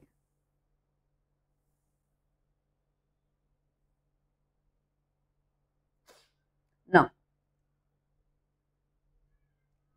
रिलेटिव इलास्टिक डिमांड। ठीक है, अब ईपी ग्रेटर देन 1 कब होगा, ग्रेटर देन 1 जब डिमांड बहुत चेंज हुआ प्राइस के कंपैरिजन में। सो when the percentage in demand is more than percentage change in price, तब उसको बोलेंगे रिलेटिवली इलास्टिक डिमांड। ठीक है, इसका मतलब ये है कि डिमांड जो है वो 30% क्या हो रहा है यहाँ पर, इंक्रीज कर रहा है, डिक्रीज कर रहा है ना। प्राइस जो है वो 10% इंक्रीज हुआ, तो प्राइस जो है वो 10% इंक्रीज हुआ, और डिमांड जो है वो 30% डिक्रीज हो गया, 30% डिक्रीज हो गया। ठीक है, तो परसेंटेज हटा दो, 0 0 हटा दो, -3/1 दैट इज -3, मोड लगा दो, कितना आएगा, 3। ठीक है, तो ये आपको क्या बता रहे हैं, तो चेंज इज 3। क्लियर, और यहाँ पे इक्वल नहीं है ना, यहाँ पे ऐसा हुआ कि डिमांड जो है वो उसमें ज्यादा चेंज देखने को मिला comparison to the price. Okay, यहाँ पे देखो, ग्राफ देख लो एक बार, क्या आया, प्राइस पी पे डिमांड एम है। ठीक है, और जैसे प्राइस पी डैश हुआ डिमांड एम डैश हुआ। अब आप देख पा रहे हो, कि प्राइस में चेंज जो है वो, मतलब प्राइस इंक्रीज हुआ। ठीक है, तो प्राइस में चेंज जो है वो बहुत कम है, और जबकि डिमांड में चेंज जो है वो बहुत ज्यादा है। आपके सामने ग्राफ ही इंडिकेट कर रहा है, आप साइज देख लो दोनों की। ओके, तो यहाँ पे PP1 rises the amount demand fall by MM1। ठीक है, यहाँ पे डिमांड गिरा, पता चला कैसे हुआ, मैं दोबारा बताती हूँ। देखो, प्राइस P1 पे डिमांड M1, जैसे प्राइस इंक्रीज हुआ, एरो देखो, प्राइस इंक्रीज हुआ, तो प्राइस इंक्रीज हो गया तो डिमांड क्या हो गया, डिक्रीज हो गया, एम आ गया, तो डिमांड डिक्रीज हो गया और प्राइस इंक्रीज हो गया। ठीक है, पॉइंट क्लियर हुई। तो यहाँ पे क्या हो गया, the amount which is proportional greater than that of the price, this type is known as elasticity and is observe generally for the luxury goods. ठीक है, अगर आपसे आता है for the luxury goods like TV, car, AC and all that, इसके लिए कौन सा डिमांड आपको देखने को मिलता है, डिमांड ग्राफ, तो आप याद करना, आपको देखने को मिलेगा रिलेटिवली इलास्टिक डिमांड। ठीक है, जिसकी वैल्यू हमेशा ग्रेटर देन क्या आएगी बेटा, 1 आएगी। जैसे 3 आएगी ना, इससे ग्रेटर देन हमेशा कैसी आएगी, 1 आएगी। ठीक है, तो प्राइस इंक्रीज हो रहा है तो डिमांड गिर रही है, या प्राइस डिक्रीज होगा और डिमांड इंक्रीज होगी, बट चेंज है बहुत। ठीक है, चेंज आया, 10% से 30% का चेंज आया। Now relatively in elastic demand, इसकी वैल्यू लेस देन 1, समझते हैं इसको। देखो, जब परसेंटेज ऑफ डिमांड या percentage in demand is lesser than the change in price, तो इसको बोलेंगे इनइलास्टिक। एग्जांपल देख लो प्यारा सा, कि अगर प्राइस जो है वो 20% इंक्रीज हो रही है, तो डिमांड जो है वो सिर्फ 5% ही डिक्रीज हो रही है, ज्यादा बदलाव नहीं आ रहा डिमांड में। ठीक है, पहले में देखा ना, पहले में अगर प्राइस 10% इंक्रीज हो रहा था तो 30% डिक्रीज हो गया, यहाँ पे 20% इंक्रीज हो तो खाली 5% डिक्रीज हुआ बस। ठीक है, तो क्या हो गया यहाँ पे, माइनस लाइक 5% और ये 20%, 1/4 minus 1/4 0.25। So the price elastic is less than 1। ठीक है, वैल्यू क्या आई, लेस देन 1। जब लेस देन 1 आती है तो इसको हम बोलेंगे in elastic demand. In elastic इसका मतलब कि कोई ज्यादा फेरफार नहीं आया, ठीक है, ज्यादा चेंज देखने को नहीं मिला, उसको हम बोलते हैं इन इलास्टिक डिमांड। देखो प्राइस P1 पे डिमांड M1 है, ओके। जैसे प्राइस P आया, चेंज कर दिया इन लोगों ने, रुको, प्राइस P पे डिमांड M है, प्राइस P पे डिमांड M है। जैसे प्राइस इंक्रीज हुआ, डिमांड M1 आया। अब प्राइस इंक्रीज देखो कितना ज्यादा हुआ है और डिमांड में कितना कम चेंज हुआ है। डिमांड में खास चेंज नहीं हुआ, खाली 5% का चेंज हुआ, ठीक है, भले कम हुआ, डिमांड डिक्रीज हुआ बट ज्यादा डिक्रीज नहीं हुआ, खाली 5% हुआ, ठीक है। जैसे कि मैं अगेन आईफोन का एग्जांपल दूं कि अरे प्राइस बहुत बढ़ गया बट डिमांड में ज्यादा कुछ फर्क नहीं पड़ा, ठीक है। 5% लोग जिन्होंने बोला कि अभी तो आईफोन का प्राइस ओवर हाइट, अभी हम नहीं लेंगे, तो वो खाली 5% लोग हैं, ज्यादा नहीं, तो उसकी डिमांड अभी भी उतनी है ही मार्केट में, ओके। तो इस तरीके से आता है। तो यहाँ पे क्या हो गया, अगर डिमांड का प्रपोर्शन लेस है प्राइस से, देन ठीक है, इसमें जनरली कौन सी चीजें आएंगी, फूड ग्रेन्स, ऑयल, मिल्क, जिनके प्राइस में चेंज तो आएगा बट डिमांड में ज्यादा चेंज नहीं आएगा, बिकॉज वो असेंशियल चीज है, ठीक है, लोग खाना तो खाएंगे ही ना, ठीक है। आज अगर टमाटर का वैल्यू बढ़ गया तो डिमांड, कितने लोग होंगे भाई बोलेंगे अभी अभी हम सब्जी में टमाटर नहीं डालेंगे, भाई 3 टमाटर की जगह तुम 1 टमाटर डालोगे, बट यूज तो करना ही है, डिमांड तो रहेगी उसकी, ठीक है। तो असेंशियल चीजों में आपको ये चीज देखने को मिलेगी, तो याद करना ये आपको देखने को मिलेगा ज्यादातर जो असेंशियल चीजें हैं, ठीक है, ये देखने को मिल रहा था आपको ज्यादातर लग्जरी चीजों में, ओके। ये सेम प्राइस यूनिटी, कुछ ऐसी चीज है, कुछ खास है नहीं, दोनों में सेम बदलाव आया, ओके। इसमें ओके, इसमें क्या था हमारे पास, वर्टिकल लाइन, डिमांड में कोई बदलाव नहीं, प्राइस कितना भी हो गया, ठीक है, प्राइस बढ़ता गया बट डिमांड में कोई चेंज नहीं आया। और ये क्या हो गया, ये हो गया कि भैया प्राइस एक ही है और डिमांड फिर भी बढ़ता जा रहा है, ठीक है। 5 चीजें समझ में आई ना, क्लियर हुआ, 5 चीजें पक्का ना बेटा। देखो तो हमने क्या देखा, परफेक्टली इलास्टिक में हमने क्या देखा कि प्राइस जो है वो यहाँ पर फिक्स है, ऑलमोस्ट अपन फिक्स मान के चलते हैं, फिर भी डिमांड जो है वो बढ़ता जा रहा है, ठीक है। इसमें हम लोगों ने क्या देखा, प्राइस और डिमांड का क्या रिलेशन देखा हम लोगों ने, कि प्राइस बढ़ता जा रहा है फिर भी डिमांड जो है वो फिक्स है, ठीक है। यूनिटरी में क्या देखा, प्राइस और डिमांड दोनों इक्वल तरीके से चेंज हो रहे हैं, ठीक है। यहाँ पे हम लोगों ने क्या देखा, ये आपको देखने को मिलेगा for the luxury items, spelling गलत हो गई ना, लग्जरी की, चलेगा,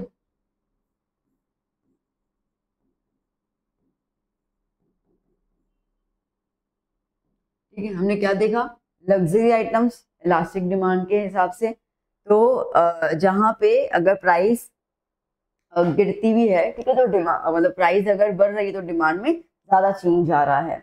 और यहाँ पे हम लोगों ने देखा नेक्स्ट कौन सा था, ये वाला रिलेटिव, ठीक है, ये हमारे पास क्या है, असेंशियल चीज है, फूड ग्रेन्स, ठीक है। तो अगर प्राइस इंक्रीज भी होती है तो डिमांड जो है उसमें ज्यादा फर्क नहीं आता है, बिकॉज लोगों को वो खरीदना ही असेंशियल चीजें हैं।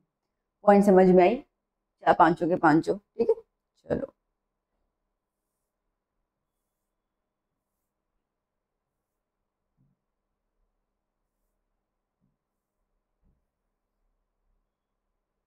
ओके, तो वो क्लियर होगा ना अपना, हाँ ये क्लियर हो गया।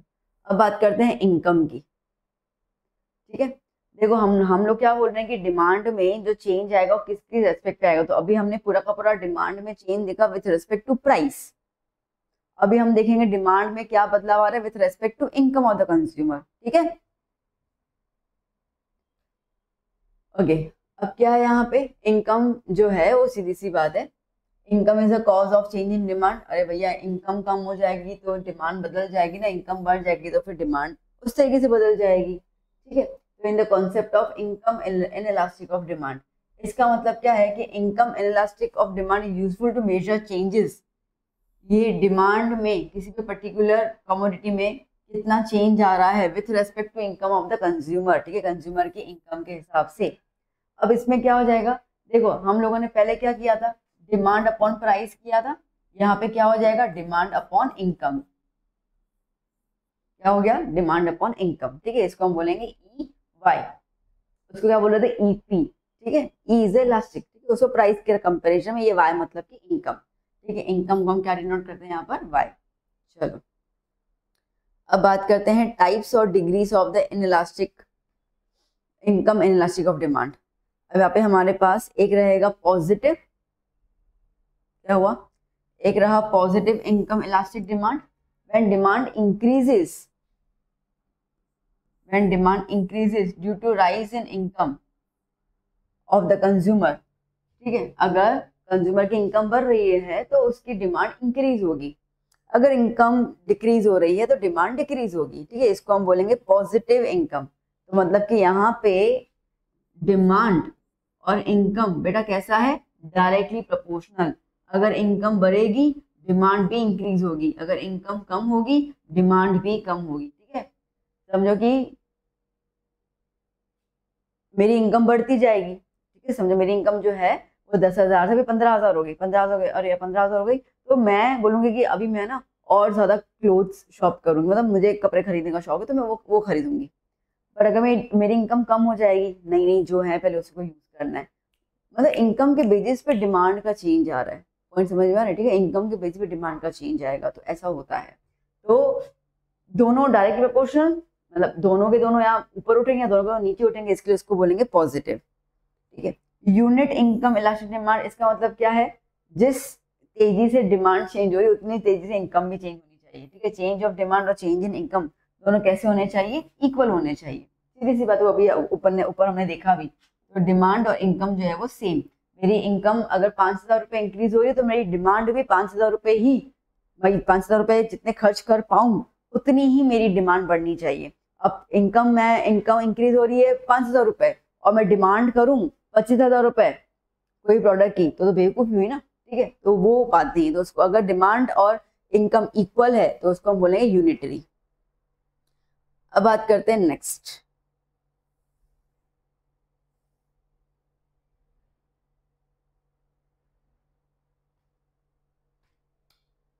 तो यूनिट इनकम इलास्टिक डिमांड, ठीक है, जब demand when change of demand and change of income of the consumer proportionality equal then it is known as unitary, ठीक है, वो तो मैंने बता दिया, हाँ इक्वल है, ठीक है। फिर अच्छा ये भी हो तो गया, मैं फिर से रिपीट कर रही हूँ, और यहाँ पे क्या था, greater than 1, so when the demand is proportional greater than the change in income of the consumer, ठीक है, जैसे मैंने कहा कि डिमांड मेरी भैया बहुत ज्यादा है और इनकम मेरी उतनी नहीं इंक्रीज हुई है जितनी मैं डिमांड कर रही हूँ, और आजकल का जो सिनेरियो चल रहा है ना मार्केट में या बाहर, उनका लोगों का ऐसा है, क्योंकि ऑलमोस्ट सब चीजें जो है वो लोन पे और ईएमआई पे मिल जाती है, फ्लिपकार्ट वगैरह आजकल आ चुके हैं, फ्लिपकार्ट आ गया, अमेजोन आ गया, तो वो नो कॉस्ट ईएमआई पे दे देते हैं, ठीक है। अब उसके अंदर ऐसा आता है कि भैया चलो आईफोन ले लेते हैं, ठीक है, चलो ये चीज ले लेते हैं, ओके चलो कपड़े खरीद लेते हैं, क्रेडिट कार्ड्स वगैरह आ गए हैं, तो जिसकी वजह से डिमांड चीज़ों की ज़्यादा बढ़ गई, इनकम उतनी नहीं है, बट क्या है ना, शो ऑफ करने के लिए लोग जो है वो चीज़ें खरीद रहे हैं, वो इस कैटेगरी में आ रहा है, ठीक है, डिमांड का प्रोपोर्शन बहुत ज़्यादा है, इनकम उतनी नहीं है। जैसे मैंने बोला कि समझो कि मेरी 5,000 रुपये इनकम इंक्रीज हुई, ठीक है, और मैं शॉपिंग करने चली 20,000 रुपये की, तो डिमांड ज़्यादा की मैंने और मेरी इतनी इनकम थोड़ी है, तो इस हिसाब से अगर कभी आता है तो उसको अपन बोलेंगे डिमांड ग्रेटर देन यूनिटी, तब डिमांड ज़्यादा है तो उसकी वैल्यू हमेशा ग्रेटर देन 1 आता है। Demand less than unity when demand is proportion lesser than change in the income, हाँ भाई अब मेरी 5,000 रुपये इनकम हुई ज़्यादा, ठीक है, तो मैं अपनी जो डिमांड है वो 2,000 रुपये तक बढ़ाई मैंने, भाई ठीक है, पहले मैं 7,000 रुपये खर्च करती थी, अभी मैं 2,000 रुपये खर्च करूंगी, क्योंकि मेरी 5,000 इंक्रीमेंट हुई सैलरी के अंदर, तो 5,000 मैंने 3,000 सेव करने का सोचा और उसमें से 2,000 मैं अपना एक्सपेंडिचर इंक्रीज कर रही हूँ, तो इनकम ज्यादा है और डिमांड आपने उतनी इंक्रीज नहीं की है, लिमिटेड में की है, तो उसकी वैल्यू क्या हो जाएगी, E Y is less than 1, ये हुआ बेटा, ठीक है। Now negative income elastic demand, ठीक है, क्या हो गया, नेगेटिव इनकम इलास्टिक डिमांड। अब अगर इनकम ऑफ कंज्यूमर राइज हो रही है, डिमांड जो है वो गिर रही है, ठीक है। और with the fall of income, अगर इनकम फॉल हो रही है और डिमांड इंक्रीज हो रहा है तो इसको अपन बोलते हैं यहाँ पे नेगेटिव इलास्टिक। समझ में आया? दोबारा समझते हैं। क्या बोला मैंने? अगर इनकम में राइज हो रहा है, ठीक है, और डिमांड यहाँ पे क्या हो रहा है? डिक्रीज हो रहा है। उल्टा हमने ऊपर क्या देखा? पॉजिटिव में क्या देखा? इनकम बढ़ रही है, डिमांड बढ़ रही है, इनकम बढ़ रही है, डिमांड बढ़ रही है। यहाँ पे अपन क्या देख रहे हैं? इनकम बढ़ रही है और डिमांड कम हो रही है, इनकम बढ़ रही है और डिमांड कम हो रही है, उल्टा। ठीक है, यहाँ पे क्या आया? उल्टा। तो जैसे कि अगर इनकम में फॉल डाउन हो गया तो डिमांड इंक्रीज हो गई, ठीक है। तो इस तरीके को अपन बोलेंगे नेगेटिव इनकम इलास्टिसिटी। नॉर्मली ये मैंने आपको पहले ही बताया, मैं दोबारा बता रही हूँ, ये ज्यादातर हमको इंफीरियर गुड्स में देखने को मिलेंगे, ठीक है। अगर मेरी डिमांड, ठीक है, अगर मेरी प्राइस या इनकम, सॉरी नॉट प्राइस, ठीक है, अगर इनकम मेरी इंक्रीज हो रही है तो पहले मैं खाना खाती थी जिसके अंदर मैं बाजरे की रोटी खाती थी, और अब मैं खाऊंगी किसकी रोटी? भैया वीट की रोटी खाऊंगी मैं। अब मैं शाहूकार हो गई, ठीक है। पहले मैं व्हाइट राइस खाती थी, अब मैं खाऊंगी ब्राउन राइस भैया, ठीक है, मैं शाहूकार हो गई, ठीक है। तो द पॉइंट इज दैट ये इनकम इंक्रीज हो रही है तो कुछ प्रोडक्ट्स की डिमांड जो है वो क्या हो जा रही है? डिक्रीज हो जा रही है, ठीक है। इसके लिए इसको उल्टा बोलते हैं हम लोग। तो ये जो गिफ्ट एंड गुड्स बताया था ना मैंने, वही है। तो नॉर्मली ये रॉबर्ट गिफ्ट एंड गुड्स जो थे उसके लिए एग्जाम्पल है, ठीक है। बाजरा, कोदारी, कोर्स ग्रेन, ठीक है, क्लोथ, कोर्स क्लोथ होता है, ओके। पाल्मोलिन ऑयल यूज कर रहे, वेजिटेबल घी यूज कर रहे, मेरी इनकम अच्छी हुई तो मैं तो ये शुद्ध घी गाय का खाऊंगी। इनकम कम है तो ये वनस्पति घी खा लेते हैं। सो दैट मीन्स कि यहाँ पे इनकम बढ़ने पर डिमांड डिक्रीज हो रही है, बट किनकी डिमांड डिक्रीज हो रही है? इंफीरियर गुड्स की, ठीक है। जो गुड्स इंफीरियरिटी कॉम्प्लेक्स में आते हैं उसकी डिमांड जो है वो डिक्रीज हो जाएगी, ठीक है ना, क्योंकि सीधी बात है स्टैंडर्ड ऑफ लिविंग मेंटेन करना है अपने को ना। Zero income elastic demand, with the change in income of consumer if demand of the goods remains unchange. अब कुछ लोग होते हैं, ठीक है, मतलब कितनी भी इनकम इंक्रीज हो जाए डिमांड उनकी उतनी है, ठीक है, सिंपल लाइफ, कोई टेंशन नहीं, कोई मगजमारी नहीं, है ना। तो उसको हम बोलते हैं जीरो इनकम इलास्टिक। तो जैसे कि generally this type of income elastic can be found for the low price goods, है सॉल्ट है, पोस्ट कार्ड हुआ, ठीक है, पिन्स हो गए। अब यार मतलब सीधी सी बात है, मेरी इनकम बढ़ती जाएगी तो ऐसा तो है नहीं, ठीक है, कि माचिस की तीली मैं कोई ब्रांडेड, मतलब क्या ही ब्रांड खरीदूंगी, जो आती होगी 5 रुपए की डिब्बी वही आएगी ना मंदिर में दिया जलाने के लिए, उसमें तो मैं कहाँ ही कोई डिमांड चेंज करने वाली हूँ अपनी, ठीक है। नमक को जो टाटा, भाई पहले अगर 10,000 इनकम थी तभी भी टाटा का नमक खा रहे थे, 20,000 हो गए तभी भी टाटा का नमक खा रहे हैं, उसमें तो क्या ही चेंज आएगा? क्या चेंज कर सकते उसके अंदर? कुछ भी चेंज नहीं कर सकते, ठीक है। तो ऐसी चीजें जहां पर इनकम का लेना देना कुछ खास है नहीं, ठीक है, और इसके लिए डिमांड का भी कुछ खास है नहीं इसके अंदर, तो उसको हम बोलते हैं zero income elastic demand, okay. तो ये ज्यादातर जो लो प्राइस होती है, आप इसमें असेंशियल चीज भी बोल सकते हो और लो प्राइस भी बोल सकते हो, ठीक है, जिसमें कोई खास फर्क नहीं पड़ता। चलो आगे।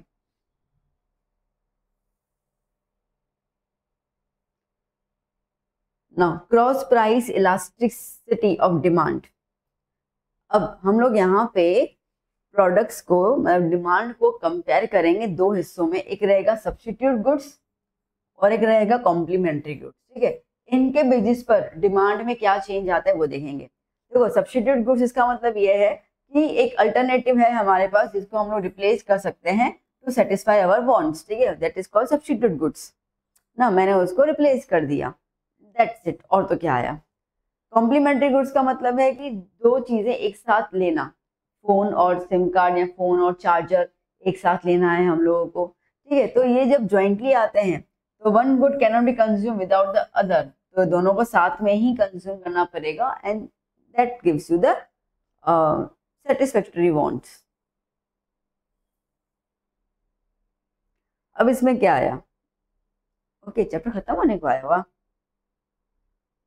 अब इसमें क्या आया?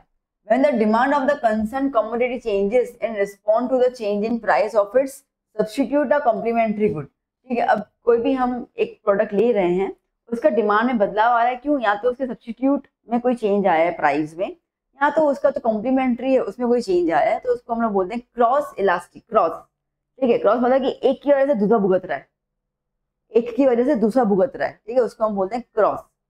तो क्रॉस इलास्टिक डिमांड के अंदर percentage change for the good x, क्यों? क्योंकि गुड वाई की प्राइस में कुछ बदलाव आया है इसके लिए, ठीक है, इसमें कोई खास है नहीं। Okay, method of measuring the elastic demand. The law of demand can be express an inverse relationship between price and demand, ठीक है, प्राइस और डिमांड कैसा है बेटा? एक दूसरे का इनवर्स है, but does not clearly specify the extent of change in demand, ठीक है, बट फिर भी प्राइस के अकॉर्डिंग एग्जैक्टली हम डिमांड कैसे मेजर कर सकते हैं ना, वो नहीं बताया। थोड़ा बहुत प्रपोर्शन अपन ने देखा, बट ज्यादा कुछ नहीं बताया। सपोज कर रहा है कि if there is a 10% change in price, this kind of specialization is provide by the concept of elastic of demand. तो अब कौन कौन से तरीके हम यूज कर सकते हैं? मेथड ऑफ प्रोपोर्शनेट चेंज, जो ऊपर अपन ने देखे, ठीक है, टोटल आउटले मेथड, मतलब कि एक्सपेंडिचर मेथड कितना हो रहा है हमारा, मतलब कितना खर्चा हो रहा है, और एक ज्योमेट्रिक मेथड, ठीक है। अब इनको खाली रीड कर लेना, इनमें कोई सवाल कुछ खास आने वाले हैं नहीं, कुछ है नहीं इसके अंदर, ठीक है। तो अगर आपसे पूछते हैं which are the methods to measure the elasticity of demand, तो खाली इन 3 मेथड्स के नाम लिख देना। एक्सप्लेनेशन तो इन्होंने नहीं दी, तो क्या ही पूछेंगे, और अभी उस लेवल पे अपने को एक्सप्लेनेशन में जाना भी नहीं है, ठीक है बेटा, क्लियर। तो यहाँ पे हम लोगों का चैप्टर होता है finish. I hope you enjoyed the session. बताओ ना भाई। हाँ देखो क्रॉस वाला आ गया ना, ठीक है।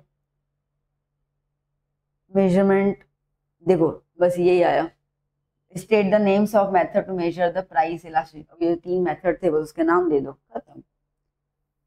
इनकम इफेक्ट, सब्स्टिट्यूट इफेक्ट हो गया, okay. Expansion, contraction, demand clear हो गया।